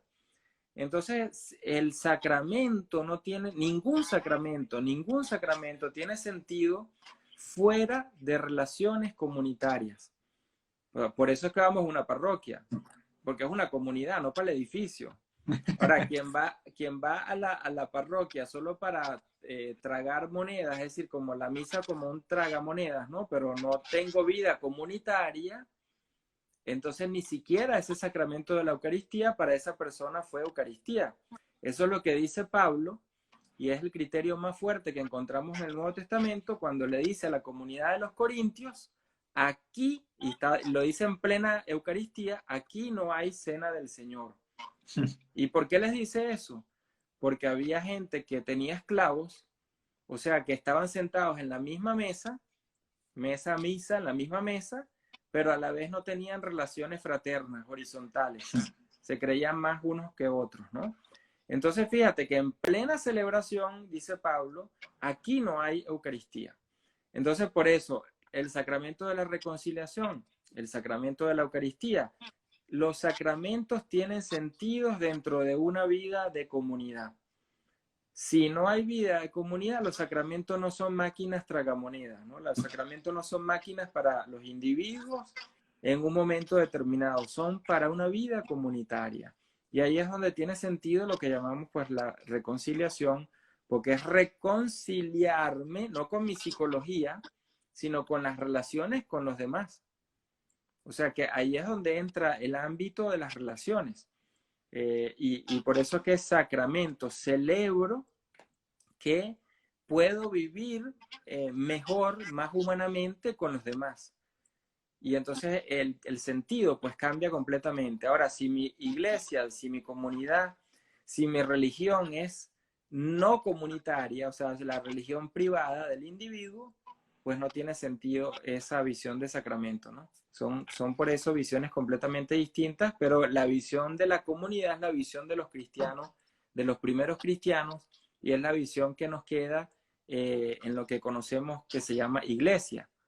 Otra cosa es lo que hacemos y hemos hecho, convertir la iglesia, los sacramentos, en una religión privada, o sea, sin comunidad. Son modelos pues contradictorios. Ahí toca repensarlo, entonces, ¿tiene sentido los sacramentos en la medida en la que me impulsan a una vida comunitaria? Es más, yo creería que el compartir el pan y el celebrar la reconciliación en muchas ocasiones me debería impulsar, que es lo triste que no pasa muchas veces, me debería impulsar a la vida humana a repensar algunas cosas que de pronto tengo en desajuste. No encerrarme allí y decirme, no, tú estás bien, tú no tienes que resolver nada, solo con confesarte basta, solo con ir a la Eucaristía basta, sino ver cómo esos sacramentos potencializan mi propia humanidad y mis relaciones con los demás, porque si no, lo típico que pasa, ¿no? La persona que va a comulgar toda la semana, que va a misa todos los días, que reza 20,000 veces, me decía un amigo sacerdote, ¿no? La gente que se pasa 3, 4 horas en el Santísimo no es gente santa, es gente que tiene tiempo, porque hay gente que no tiene tiempo para eso, porque tiene otras obligaciones. Entonces, que todo lo que hagamos en nuestra experiencia de fe nos impulsa a vivir una humanidad más integral, porque si no terminamos convirtiendo nuestra fe y nuestra religión y nuestra creencia en una situación que me aleja de la vida humana, que me separa de mi vida cotidiana, y ahí terminamos asfixiando lo mucho que Dios quiere hacer por nosotros y a lo mucho que Dios nos quiere invitar en cuanto a esto que hemos hablado del vivir como ser humano, del vivir plenamente humano. Sí, fíjate que en el fondo, ¿qué es lo que se juega? ¿Qué concepción tenemos de nosotros mismos como seres humanos? O sea, si yo siempre vivo para mí individualmente, ¿cómo voy a poder entender que la vida de fe es una vida comunitaria? O sea, yo no puedo tener dos vidas, una vida individual y de repente ahora entiendo la religión como algo comunitario, ¿no? Entonces, si yo no trabajo en mi vida lo comunitario, lo relacional, la fraternidad, desde que vivo en todos los ámbitos, en mi familia, en mi casa, en el trabajo, en la sociedad, yo no puedo entonces de repente decir que en la iglesia voy a ser fraterno, voy a ser comunitario. O sea, somos una sola persona, somos seres integrales. Entonces, si yo he vivido de manera autoritaria y de manera individualista, yo no voy a cambiar en una comunidad eclesial si eso no lo soluciono desde el punto de vista humano, otra vez psicoterapéutico. Entonces, por eso lo que está en juego muchas veces no es qué es y qué significa la religión, sino si nosotros estamos proyectando la manera en la que nos hemos habituado a vivir sobre aquello que entendemos como religión. Entonces, por eso el problema hoy en día va mucho a la crisis de identidad del ser humano. O sea, como me siento tan solo, tan introvertido en mi propia realidad individual, soy a veces incapaz de hacer relaciones con los demás, relaciones fraternas. Entonces, cuando voy a la comunidad eclesial, bueno, ¿cómo las voy a generar si no estoy acostumbrado humanamente a vivir así? Entonces, la iglesia, si no hace ese trabajo también de acompañar a una persona y a una comunidad a que se vayan constituyendo cada vez más en comunidades fraternas, también estará fracasando. O sea, de ambos lados, ¿no? El individuo que no puede y la institución que no ofrece cómo hacer eso. Entonces el problema hoy en día es muy serio porque es de identidad, de búsqueda de lo humano ante un mundo donde lo fraterno y lo comunitario cada vez más se diluye. Y ahí entra la iglesia. ¿Qué iglesia tenemos en nuestra cabeza? ¿Qué imagen de iglesia tenemos nosotros, ¿no? Sí, yo creo que ahí jugamos otra situación particular, que el Papa Francisco también ha llamado la atención sobre esto, y es el tema de tomarnos en serio el acompañamiento y tomarnos en serio cómo vincular, que es la gran crisis que tenemos ahorita, ¿no? Cómo vincular el año pasado, por ejemplo, es decir, todo el año pasado que estuvo bien, que estuvo tranquilo, que no tuvo ninguna pandemia. ¿Cómo vinculamos las miles de misas que vivimos el año pasado, los miles de encuentros, retiros, a este momento particular en el que no tenemos nada, ¿no? Porque pareciera que hay una discontinuidad, hay un cortocircuito entre conectar la reconciliación con mi vida cotidiana y la Eucaristía con mi vida cotidiana. Pareciera que hubieran dos mundos separados y ahora que no podemos ir ni a la reconciliación ni a la Eucaristía, hay un montón de personas viviendo una tensión, un infierno, como decías tú hace un momento, unas crisis existenciales profundas porque no saben cómo conectar esa vida sacramental a la vida cotidiana. Claro, y es que el problema es ese, que humanamente me he acostumbrado a vivir tan centrado en mi propia vida individual que lo demás es proyección de eso.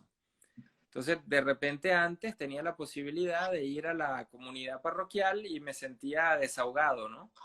Pero ahora no tengo eso. Pero el problema no es que no tenga la comunidad parroquial. El problema es que a lo mejor nunca había aprendido a vivir comunitariamente, ni en mi familia, ni en el trabajo, y menos en la iglesia, ¿no? Entonces, la pregunta que hoy en día con la pandemia sale es esa, ¿no? O sea, ¿qué realmente entendíamos por ser humanos? Entonces, si estamos en cuatro paredes y nos cuesta relacionarnos, significa que ahí hay un problema que yo tenía, no que nació ahorita con la pandemia. Entonces, es un momento de gracia para discernir el modo como hemos venido siendo humanos, porque no hay otro momento que nos hayamos dado cuenta de manera tan clara como ahora, porque simplemente no podemos salir y tenemos que estar con nosotros mismos. Entonces ahí hay una posibilidad al menos que en este momento seamos conscientes de estas actitudes que podamos luego comenzar a trabajar, que antes ni siquiera veíamos, ¿no? Es una oportunidad, pues, ¿no? Toca redescubrir entonces, a propósito, recuerdo esa frase, te la había comentado en algún momento, de Ignacio González Faust, que dice que en el preciso momento en el que Dios decidió encarnarse y hacerte parte de la historia y hacerse parte de la historia, se eliminan esas categorías de profano, santo, este lugar es más santo que este otro, sino que todo lugar y todo espacio se vuelve lugar y espacio de santidad. A propósito de redescubrir también bueno, que mi comunidad también es mi casa, donde vivo, donde resido, que mi capilla de oración puede ser mi habitación, porque además hay que creerle a la palabra, ¿no? La palabra, Jesús lo dice muy claro en ese hermoso texto donde empieza a decir cómo no ayunar, cómo ayunar, donde él mismo da su propia experiencia y dice, para orar, pues bueno, entra a tu cuarto y tu padre que ve en lo secreto te va a recompensar, o sea, redescubrir esos otros espacios, ya no desde estas categorías disfuncionales de lo sagrado solo está en el templo, sino que lo sagrado implica toda realidad humana. A propósito, también leí en estos días, recuperaba Gaudium et Spes, sobre el tema de los lugares, de los espacios, y decir que todo lugar humano tiene eco en el corazón de Dios me parece muy bonito y una expresión muy fundamental que tiene el Concilio Vaticano II también. Claro, es que no hay nada humano que no sea divino, o sea, que no esté tocado por Dios, que no exprese trascendencia. Y fíjate que en este momento, por ejemplo, el tema del silencio, ¿no? Que ahorita hay muchos silencios que tenemos que hacer porque estamos pues, encerrados o gran parte del día encerrados. Y el silencio, la gente cree, o uno cree, pues que es algo natural, que es espontáneo. No, no, no, no es espontáneo. O sea, nosotros nacemos aprendiendo la palabra, pero nadie nos enseña el silencio. Y entonces cuando hablamos de encontrarnos con Dios y con nosotros mismos, y como decías tú ese ejemplo de Jesús, ¿no? En la propia alcoba, ¿no? Encontrarse con uno mismo, ¿cómo voy a hacerlo si desde pequeño lo único que me enseñaron era a hablar, pero nunca me enseñaron a hacer silencio, no a callarme, ojo, callarme es una cosa y hacer silencio es otra. Entonces, esa vida de silencio interior que tiene que ir a la par de la vida con la palabra, son dos cosas que tengo que mantener en un balance. No puedo olvidarlo. Pero entonces, lo que decía ahora, ¿no? Si nadie me enseñó a hacer silencio, quiere decir que necesito aprenderlo. O sea, mañana no lo voy a hacer, pasado mañana no lo voy a hacer. Los padres del desierto decían que es una técnica, es un arte. O sea, me necesito preparar, me necesito ejercitar en el silencio hasta que pase a ser algo natural, igual que con la palabra. Aprendemos de niños a balbucear palabras hasta que decimos las palabras bien dichas. Entonces es lo mismo exactamente igual. Pero creemos que el silencio está dado y lo que aprendemos es simplemente las palabras. Creo que esa concepción en este momento pues puede ayudarnos a aprender o al menos preguntarnos cómo puedo aprender a vivir el silencio y no solamente las palabras, ¿no? En relación a Dios.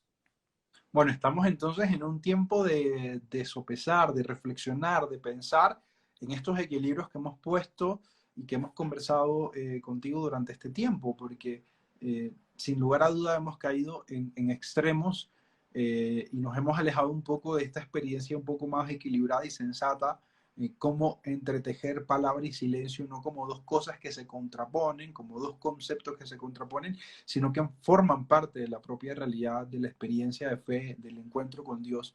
En ambos espacios me encuentro con Dios, ¿no? Eso que tú decías hace un tiempo bueno, igual como el ser humano es dinámico, la oración también es dinámica, es decir, nos hemos acostumbrado incluso en la oración de tiene que ser esto, o este librito, o este formato, y ya cuando nos dicen que hay que orar desde otra forma, hay como una resistencia también a descubrir que la dinámica humana también implica una dinámica en la oración. Sí, bueno, y fíjate que en Jesús pues hay muchas maneras en las que Él va expresando la oración. O sea, el silencio es una de ellas. Las oraciones que crea desde el corazón es otra de ellas. Cuando dice el Padre Nuestro, es una oración que existía y la recrea. O sea, que no la repite. Hace una recreación de una oración que existía.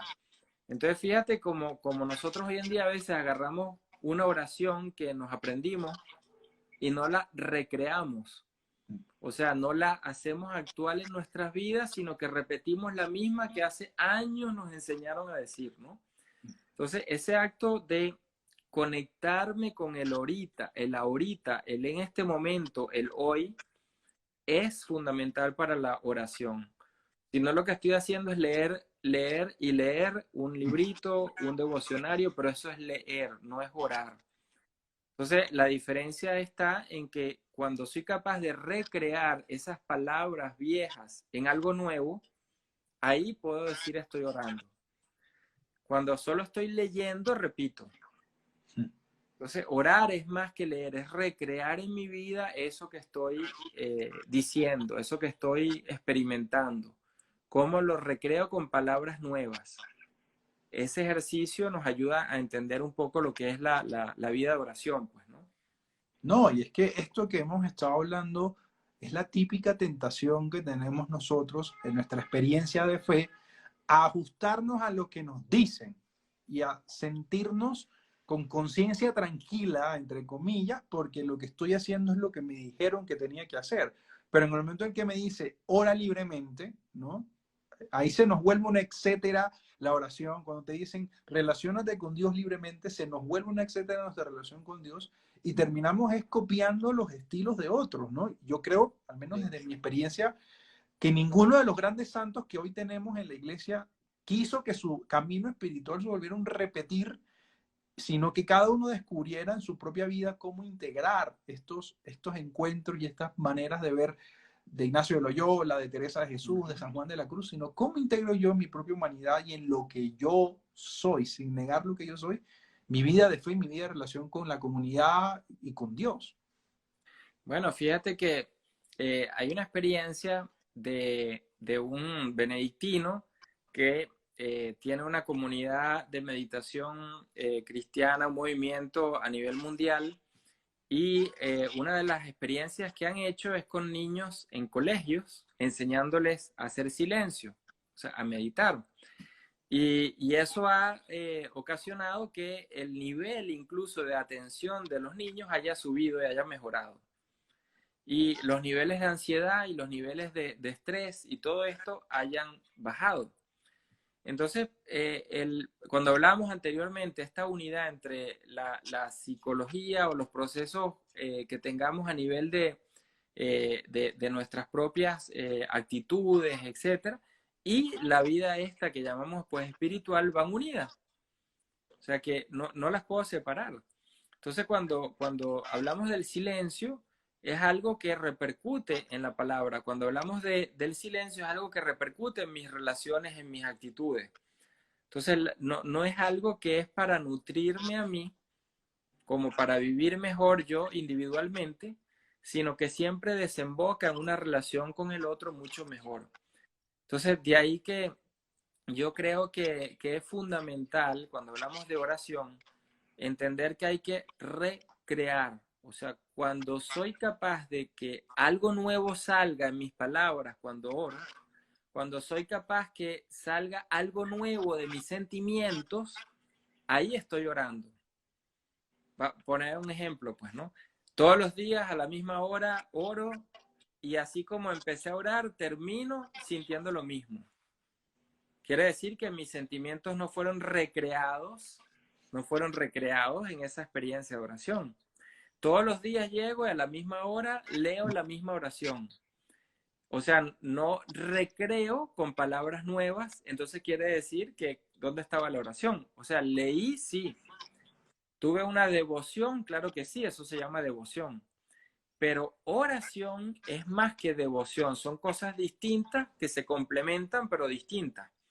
Entonces yo puedo ser una persona muy devota con poca oración. Puedo ser también una persona con mucha oración y poca devota. Entonces, la distinción está en que la devoción me invita a repetir como un inicio, como una manera de iniciarme.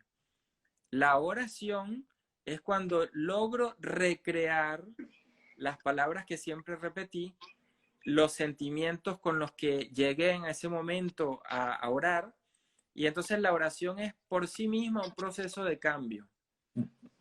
Pero si no, es devoción, pero no es oración. Entonces por eso hay mucha gente que es devota, pero que ora poco. Ahí está una diferencia que puede ser interesante reflexionar, pues para...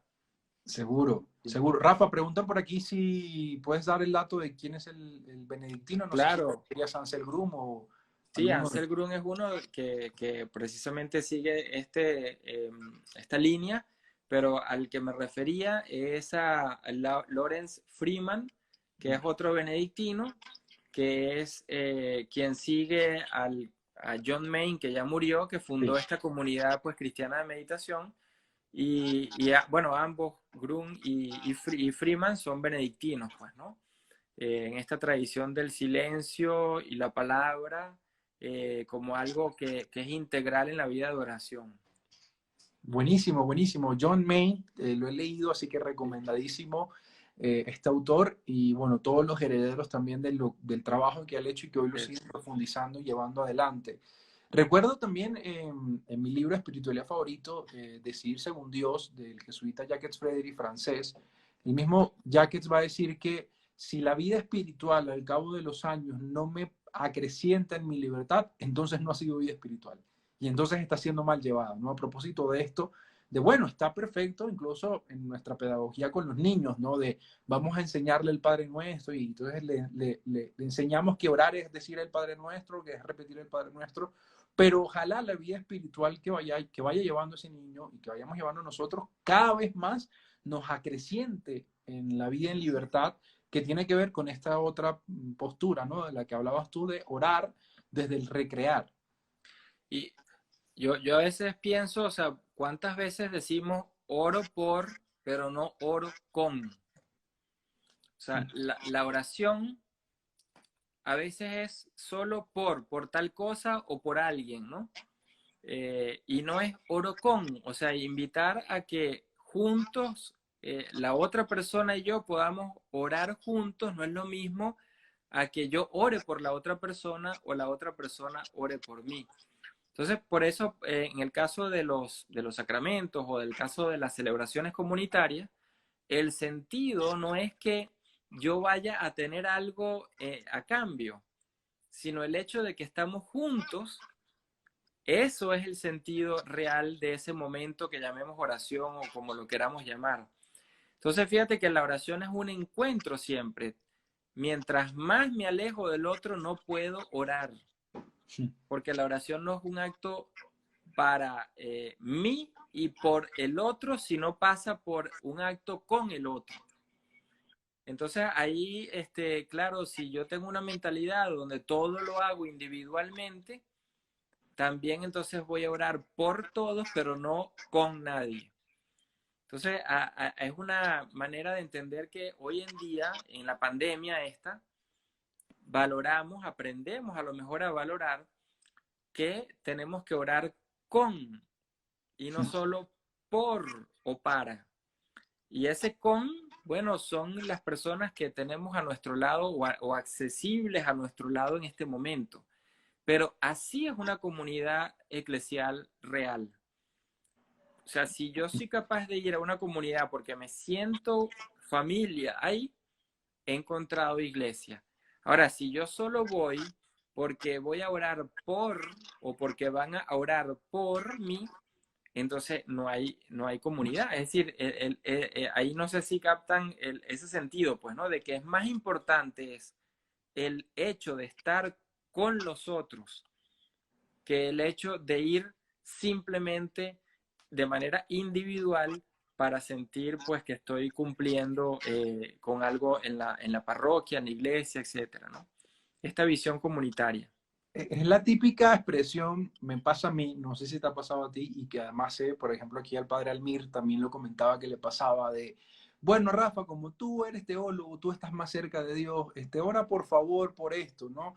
Como que Sí. relegamos digamos, la intuición, la intención, el espacio de orar a otro, ¿no? Como, bueno, ore por esto, padre, ore por esto, por favor, y no, Sí. venga, oramos juntos, que tiene Sí. más sentido desde la experiencia de Jesús y de esto que hemos estado hablando, orar con. Entonces, creo que eso también debe ser algo que meditemos en este tiempo y repensemos, ¿no? En este tiempo de voy a orar por la gente que está en situaciones difíciles, a decir voy a orar con estas personas, con mi mamá que está teniendo una tensión, con mi hermano de comunidad, con esta persona que me dijo tal cosa. Entonces, incluso en nuestro lenguaje ir cambiando poco a poco esas expresiones de yo oro por ti, como desligado, como bueno, cuando me acuerde, o termina siendo un nombre más en la lista de peticiones de la Eucaristía, y no voy a orar con esa persona haciendo comunidad y juntos pidiendo bueno, esa fuerza, eso que podemos poner en la oración.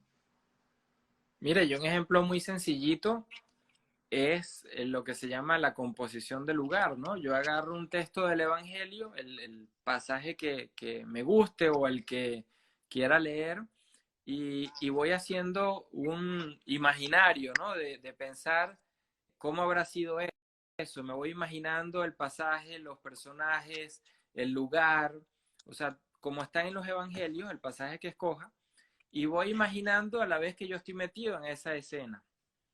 Y entonces voy generando un diálogo de mi propia persona con los que están ahí, que son los que están narrados por el evangelio.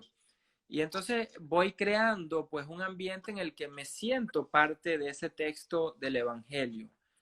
Entonces, hay maneras que oración significa que me siento realmente parte, o oración, y ahí volvemos al tema de la devoción, sería simplemente que leo el Evangelio, alguien me lo explica y después terminamos rezando un Padre Nuestro. Eso no tiene nada que ver con lo otro. O sea, el que lea un Evangelio donde me siento que el Evangelio me toca a mi vida y me trato de meter en ese pasaje, va generando una experiencia, va generando preguntas, va generando reflexiones, va generando sentimientos. Entonces, eso es esa experiencia de oración. Ahora, si voy a un grupo y el grupo lo que hace es leer el Evangelio, viene alguien que lo explica, después una canción y terminamos en el Padre Nuestro, el Evangelio no pasó por nuestras vidas, aunque nosotros hayamos pasado por el Evangelio. Entonces, Esto toca repensarlo también, porque al menos la experiencia que yo conozco más de cerca por el barrio en el que yo vivo en el barrio Minuto de Dios en Bogotá, es un barrio de la comunidad de los sacerdotes eudistas que tienen una gran corriente de tradición carismática. La típica asamblea es esto que tú dices, una canción, un momento de oración por las peticiones que hay, la predicación del expositor y última canción y chao. Y nunca hay un momento ni un proceso de diálogo o de escucha de los otros o de compartir entre ellos. Toca también repensar eso desde esto que nos vas compartiendo. bueno, fíjate que las homilías, pues, por ejemplo, eh, no todo el que estudia para ser sacerdote se prepara bien para explicar la palabra. O sea, el sacerdote es quien preside una comunidad, por eso se llama el presidente, ¿no? O sea, el que preside la comunidad. Pero como cualquier persona que está llevando adelante, sea una comunidad, una empresa, lo que sea, no sabe hacer todo. Sería imposible. O sea, es imposible imaginar que alguien sepa hacer todo, ¿no? Entonces, el hecho de presidir, de coordinar una comunidad y en el sacramento de la Eucaristía, el que preside, no siempre significa que sepa explicar o que tenga la preparación para explicar la palabra. Entonces, por eso hay que ser muy humildes en saber cuando yo puedo o cuando no puedo, por el bien de la comunidad, hacer algo o no. Eso es como cuando a veces decimos el párroco toma las decisiones de ingeniería que haya que hacer una remodelación en la parroquia y se cae la pared. O sea, el párroco no es ingeniero. Bueno, hay unos párrocos que pueden ser ingenieros, ¿no? Pero el párroco no es contador, el párroco no es médico, el párroco no es el todo. Entonces, por eso necesitamos esta visión de la comunidad. Entonces, con la palabra algo análogo sucede, ¿no? ¿Cuántas veces simplemente escuchamos la explicación, pero no pasa el evangelio por nosotros? Esa imagen, ¿no? O sea, yo paso por el evangelio porque lo leí, pero el evangelio no pasó por mí porque no lo internalicé, no lo hice mío. Entonces, ahí, ¿cómo entiendo la oración? Uso el Evangelio, pero no dejo que los textos del Evangelio involucren a mi propia vida y yo me involucre en esos textos. Son cosas que con toda honestidad debemos asumir cuando no sabemos hacerlas o cuando encontramos algo que nos sirve y cambiar y buscar otras alternativas, ¿no? O sea, la pastoral es dinámica, no es estática. Rafa, para ir ya cerrando, que ya, mira, se nos ha ido la segunda hora Eso sin es. darnos cuenta, la conversación ha estado muy interesante. Gracias a todos los que se han conectado, agradecemos sus preguntas, esperamos que estas conversaciones les ayuden a responder algunas de las que tengan por ahí, o como dice un amigo mío filósofo, les ayuden a hacerse mejores preguntas. Rafa, ¿cómo resolvemos, desde tu experiencia, el tema de la hora santa, el tema de la intercesión de los santos, con toda esta nueva manera de ver la oración? Porque fíjate que eso también está muy metido en nuestro argot religioso de los santos interceden por nosotros, María intercede por nosotros, y qué decirte de las horas santas también que tienen toda una tradición, al menos aquí en Colombia, de los jueves, el día de la hora santa, uno se va, ora. ¿Cómo hacer para reinterpretar también estos espacios de vida y de oración? ¿Sí?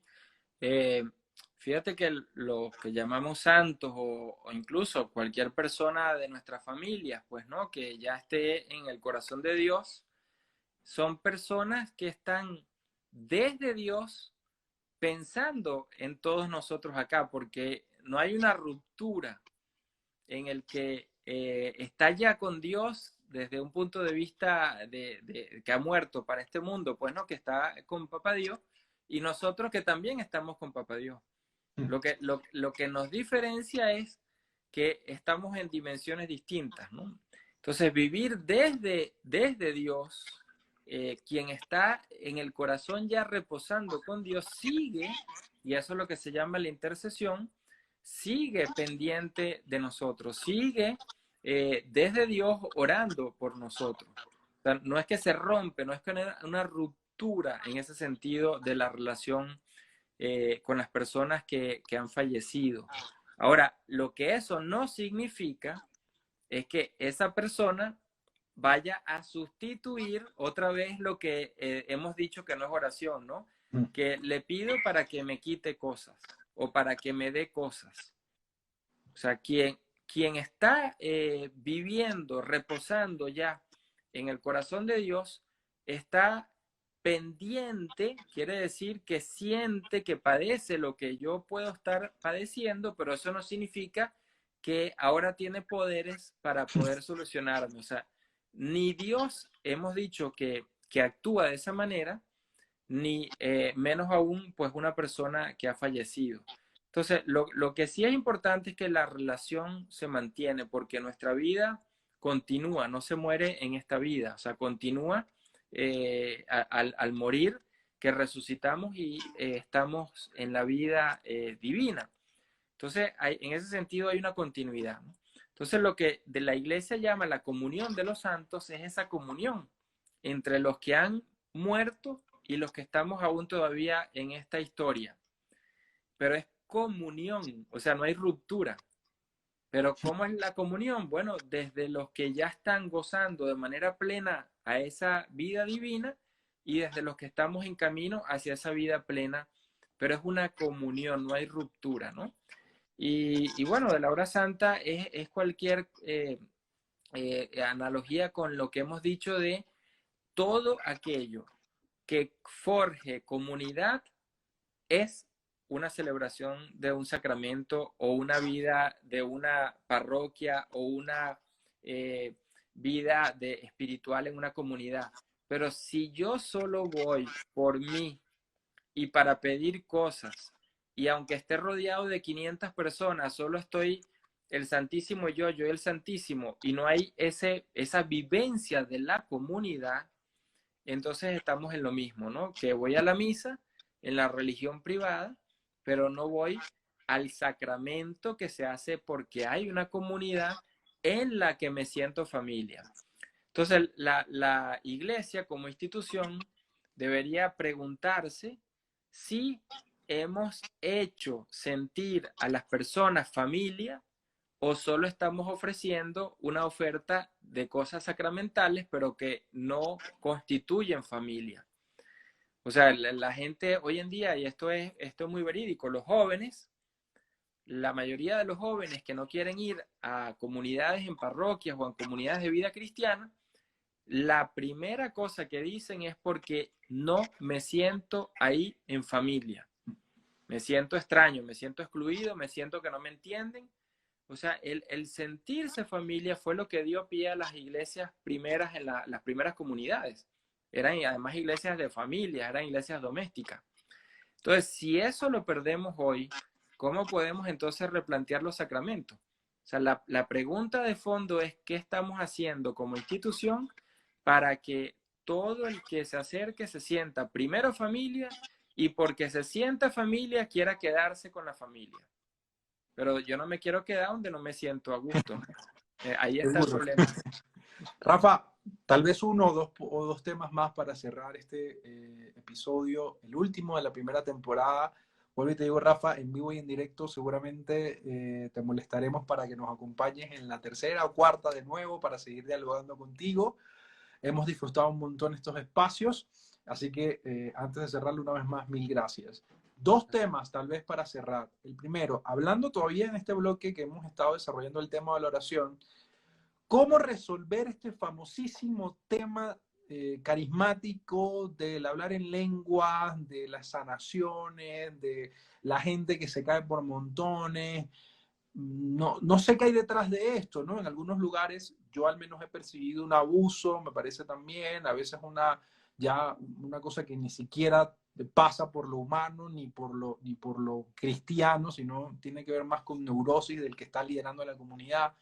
Pero ¿cómo se entiende eso desde una teología sana? ¿Cómo entender esos famosos dones del Espíritu que vienen después de una oración profunda? Es decir, ¿qué nos puedes decir de esto a propósito de estas experiencias que también se dan en la iglesia y que, bueno, uno no sabe en qué posición ponerse, si es creíble, si no es creíble, si es parte de un show, como ha pasado en algunas ocasiones o no? ¿Qué podemos decir de esto? Bueno, fíjate que Pablo da el criterio. Pablo dice que, pues, si nadie sabe lo que esa persona está diciendo, quiere decir que hay que buscar un intérprete. Así más o menos dice Pablo en una de las comunidades, ¿no? ¿Por qué? Porque Dios no habla en secreto. O sea, si yo solo sé algo que Dios me dijo a mí, ese no es Dios. Dios habla siempre para todos. Entonces, ese es un criterio de Pablo que es fundamental.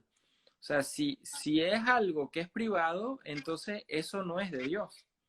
O sea, Dios es vamos a llamarlo así, un sujeto público, o sea, no tiene secretos. Entonces, si yo tengo un secreto que Dios me dio a mí y solo para mí, bueno, bendito sea, pero eso no es el Dios de Jesús. Entonces, ahí es donde está un poco el tema de si hemos hecho un proceso desde el Nuevo Testamento, porque eso lo vivieron las mismas comunidades cristianas, o si estamos heredando formas y formas y formas de orar y de hacer las cosas, que cuando vamos al Nuevo Testamento nos encontramos que eso no tiene sentido. Entonces, no es que tenga uno sentido el ser carismático, eso no es el problema, sino que todo lo que yo haga, si no es transparente, si no es público en ese sentido, porque es religión, es relación, religión significa religar, relación, entonces eso no era nunca religión. Entonces, por eso el tema de la comunidad. Si yo voy ahí a orar, es no por, sino con. Quiere decir que si tengo cosas privadas, no estoy orando con los demás, estoy orando por, o sea, y ahí entra la diferencia, pues, oración y otra cosa es que fui con devoción ahí, pero no estaba orando, estaba Es, haciendo el devoto. es un ejercicio complejo de discernimiento y me parece a mí también de aceptar, Rafa, que nos hemos excedido en algunas cosas, que nos hemos equivocado, que hemos Sí, creído que más espectáculo es mejor para que la gente se sane, se libere, qué sé yo, y terminamos creando un montón de gente dependiente, ¿no? De la figura, ¿no? Como ha pasado en muchas parroquias también, de que cambian el sacerdote y entonces media parroquia se va porque era ligada no a la comunidad, sino a este párroco, como pasan también en comunidades de vida cristiana, donde pasa exactamente lo mismo. Estoy ligado aquí porque aquí suceden milagros y un poco de cosas que de pronto lo que hemos caído es en lo que llamaría el Papa Francisco el show religioso, ¿no? Hacer de esto un show y no una relación que tendría sentido y que tiene más sentido con la experiencia neumatológica que nos presenta Hechos de los Apóstoles, que desarrolla Pablo, ¿no? De que el don se da para servicio de la comunidad, o sea, para que claro. yo me done a la comunidad. Claro. Es que si no es al servicio del otro, no es don. O sea, Dios no da regalos privados, pues, ¿no? O sea, es un regalo para poder servir a la comunidad, a la sociedad, a la familia, o sea, siempre es al otro, nunca es para mí. Ahora, tiene que ser algo que yo sepa hacer. Ahí es donde está el tema de la vocación con la que comenzamos la primera hora. O sea, si yo me niego en hacer algo en lo que soy bueno, termino por haciendo algo de manera terrible, frustrándole la vida a los demás.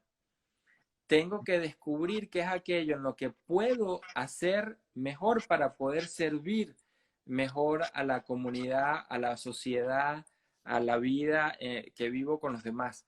Si no encuentro eso, pues todo lo demás se cae. O sea, los dones son porque hay una vocación especial, es decir, hay un don, una habilidad que tengo para eso es lo que tengo que poner al servicio, no otra cosa que no tengo, ¿no?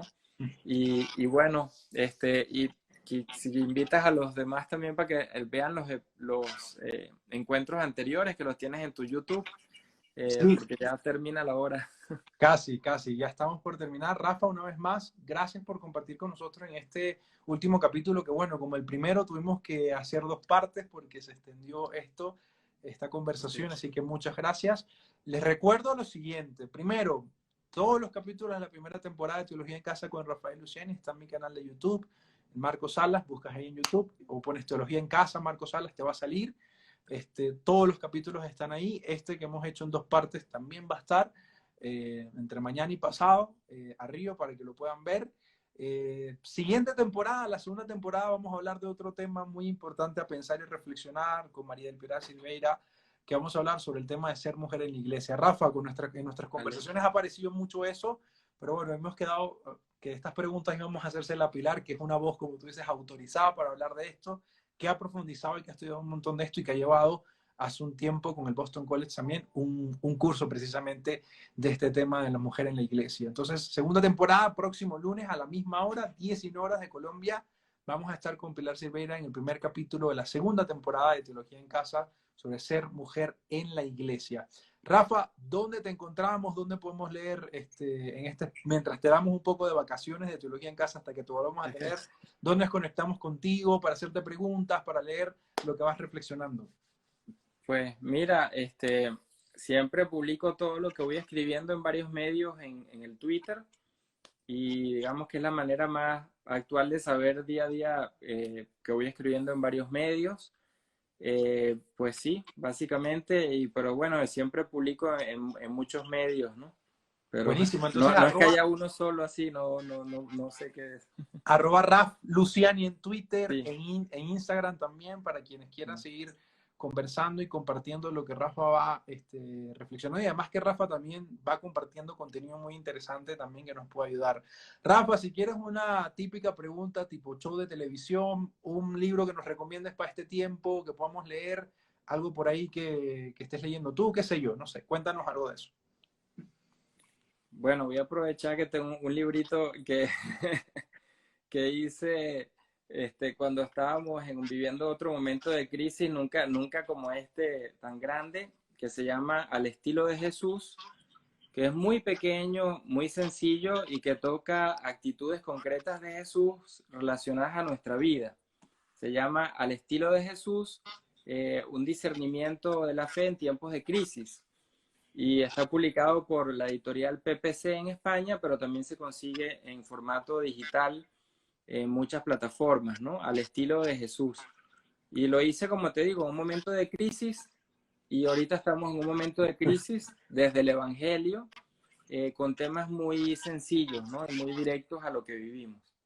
Buenísimo, ya saben, el estilo de Jesús, supongo que lo encontramos en las plataformas digitales, Amazon y demás, así que ahí pueden buscar y aprovechar una lectura para esto. A ver si lo van leyendo para que cuando tengamos a Rafa de nuevo por aquí le podamos hacer preguntas directamente de lo que ha reflexionado en el libro. Rafa, tus palabras de Gracias. despedida y de verdad una vez más, gracias en nombre de toda la gente que se ha conectado y toda la gente que ha aprendido, que ha profundizado, que ha repensado cosas en este tiempo. Yo el primero, de verdad, gracias por este espacio. Tus palabras. No, pues la verdad que gracias porque yo creo que lo importante es estar abierto. O sea, la religión no es algo cerrado. La experiencia de Dios no es algo ya terminado. Entonces todos podemos aprender, todos tenemos que aprender, todos tenemos que cambiar. Y yo creo que ahí no hay que escandalizarse, sino más bien formarse. Y no hay que cerrarse, sino abrirse a la gracia que trae sorpresas, ¿no? Y eso es lo bonito de estos encuentros, pues, ¿no? Y gracias, pues, a todos los que se han ido conectando. Muchas gracias. Buenísimo, Rafa. Entonces te vamos a dejar descansar un par de semanas y luego nos volveremos a conectar contigo para Teología en Casa. Obviamente, si aceptas la invitación. Les recuerdo, Gracias. próximo lunes, segunda temporada de Teología en Casa con María del Pilar Silveira para hablar sobre el gran tema sobre ser mujer en la iglesia. Vamos a hablar durante 4 lunes, tal cual como lo hicimos con Rafa, con María del Pilar Silvera. Así que nada, gracias a todos por conectarse. Cualquier cosa en el enlace, en mi biografía de Instagram, van a encontrar los enlaces de mis redes sociales donde voy a seguir compartiendo contenido y seguiré compartiendo lo que estamos haciendo aquí en Teología en Casa. Rafa, una vez más, gracias para Vale, ti y bueno, nos estamos viendo en gracias. una próxima ocasión. Gracias a todos. Chao, gracias, un abrazo. Chao a todos.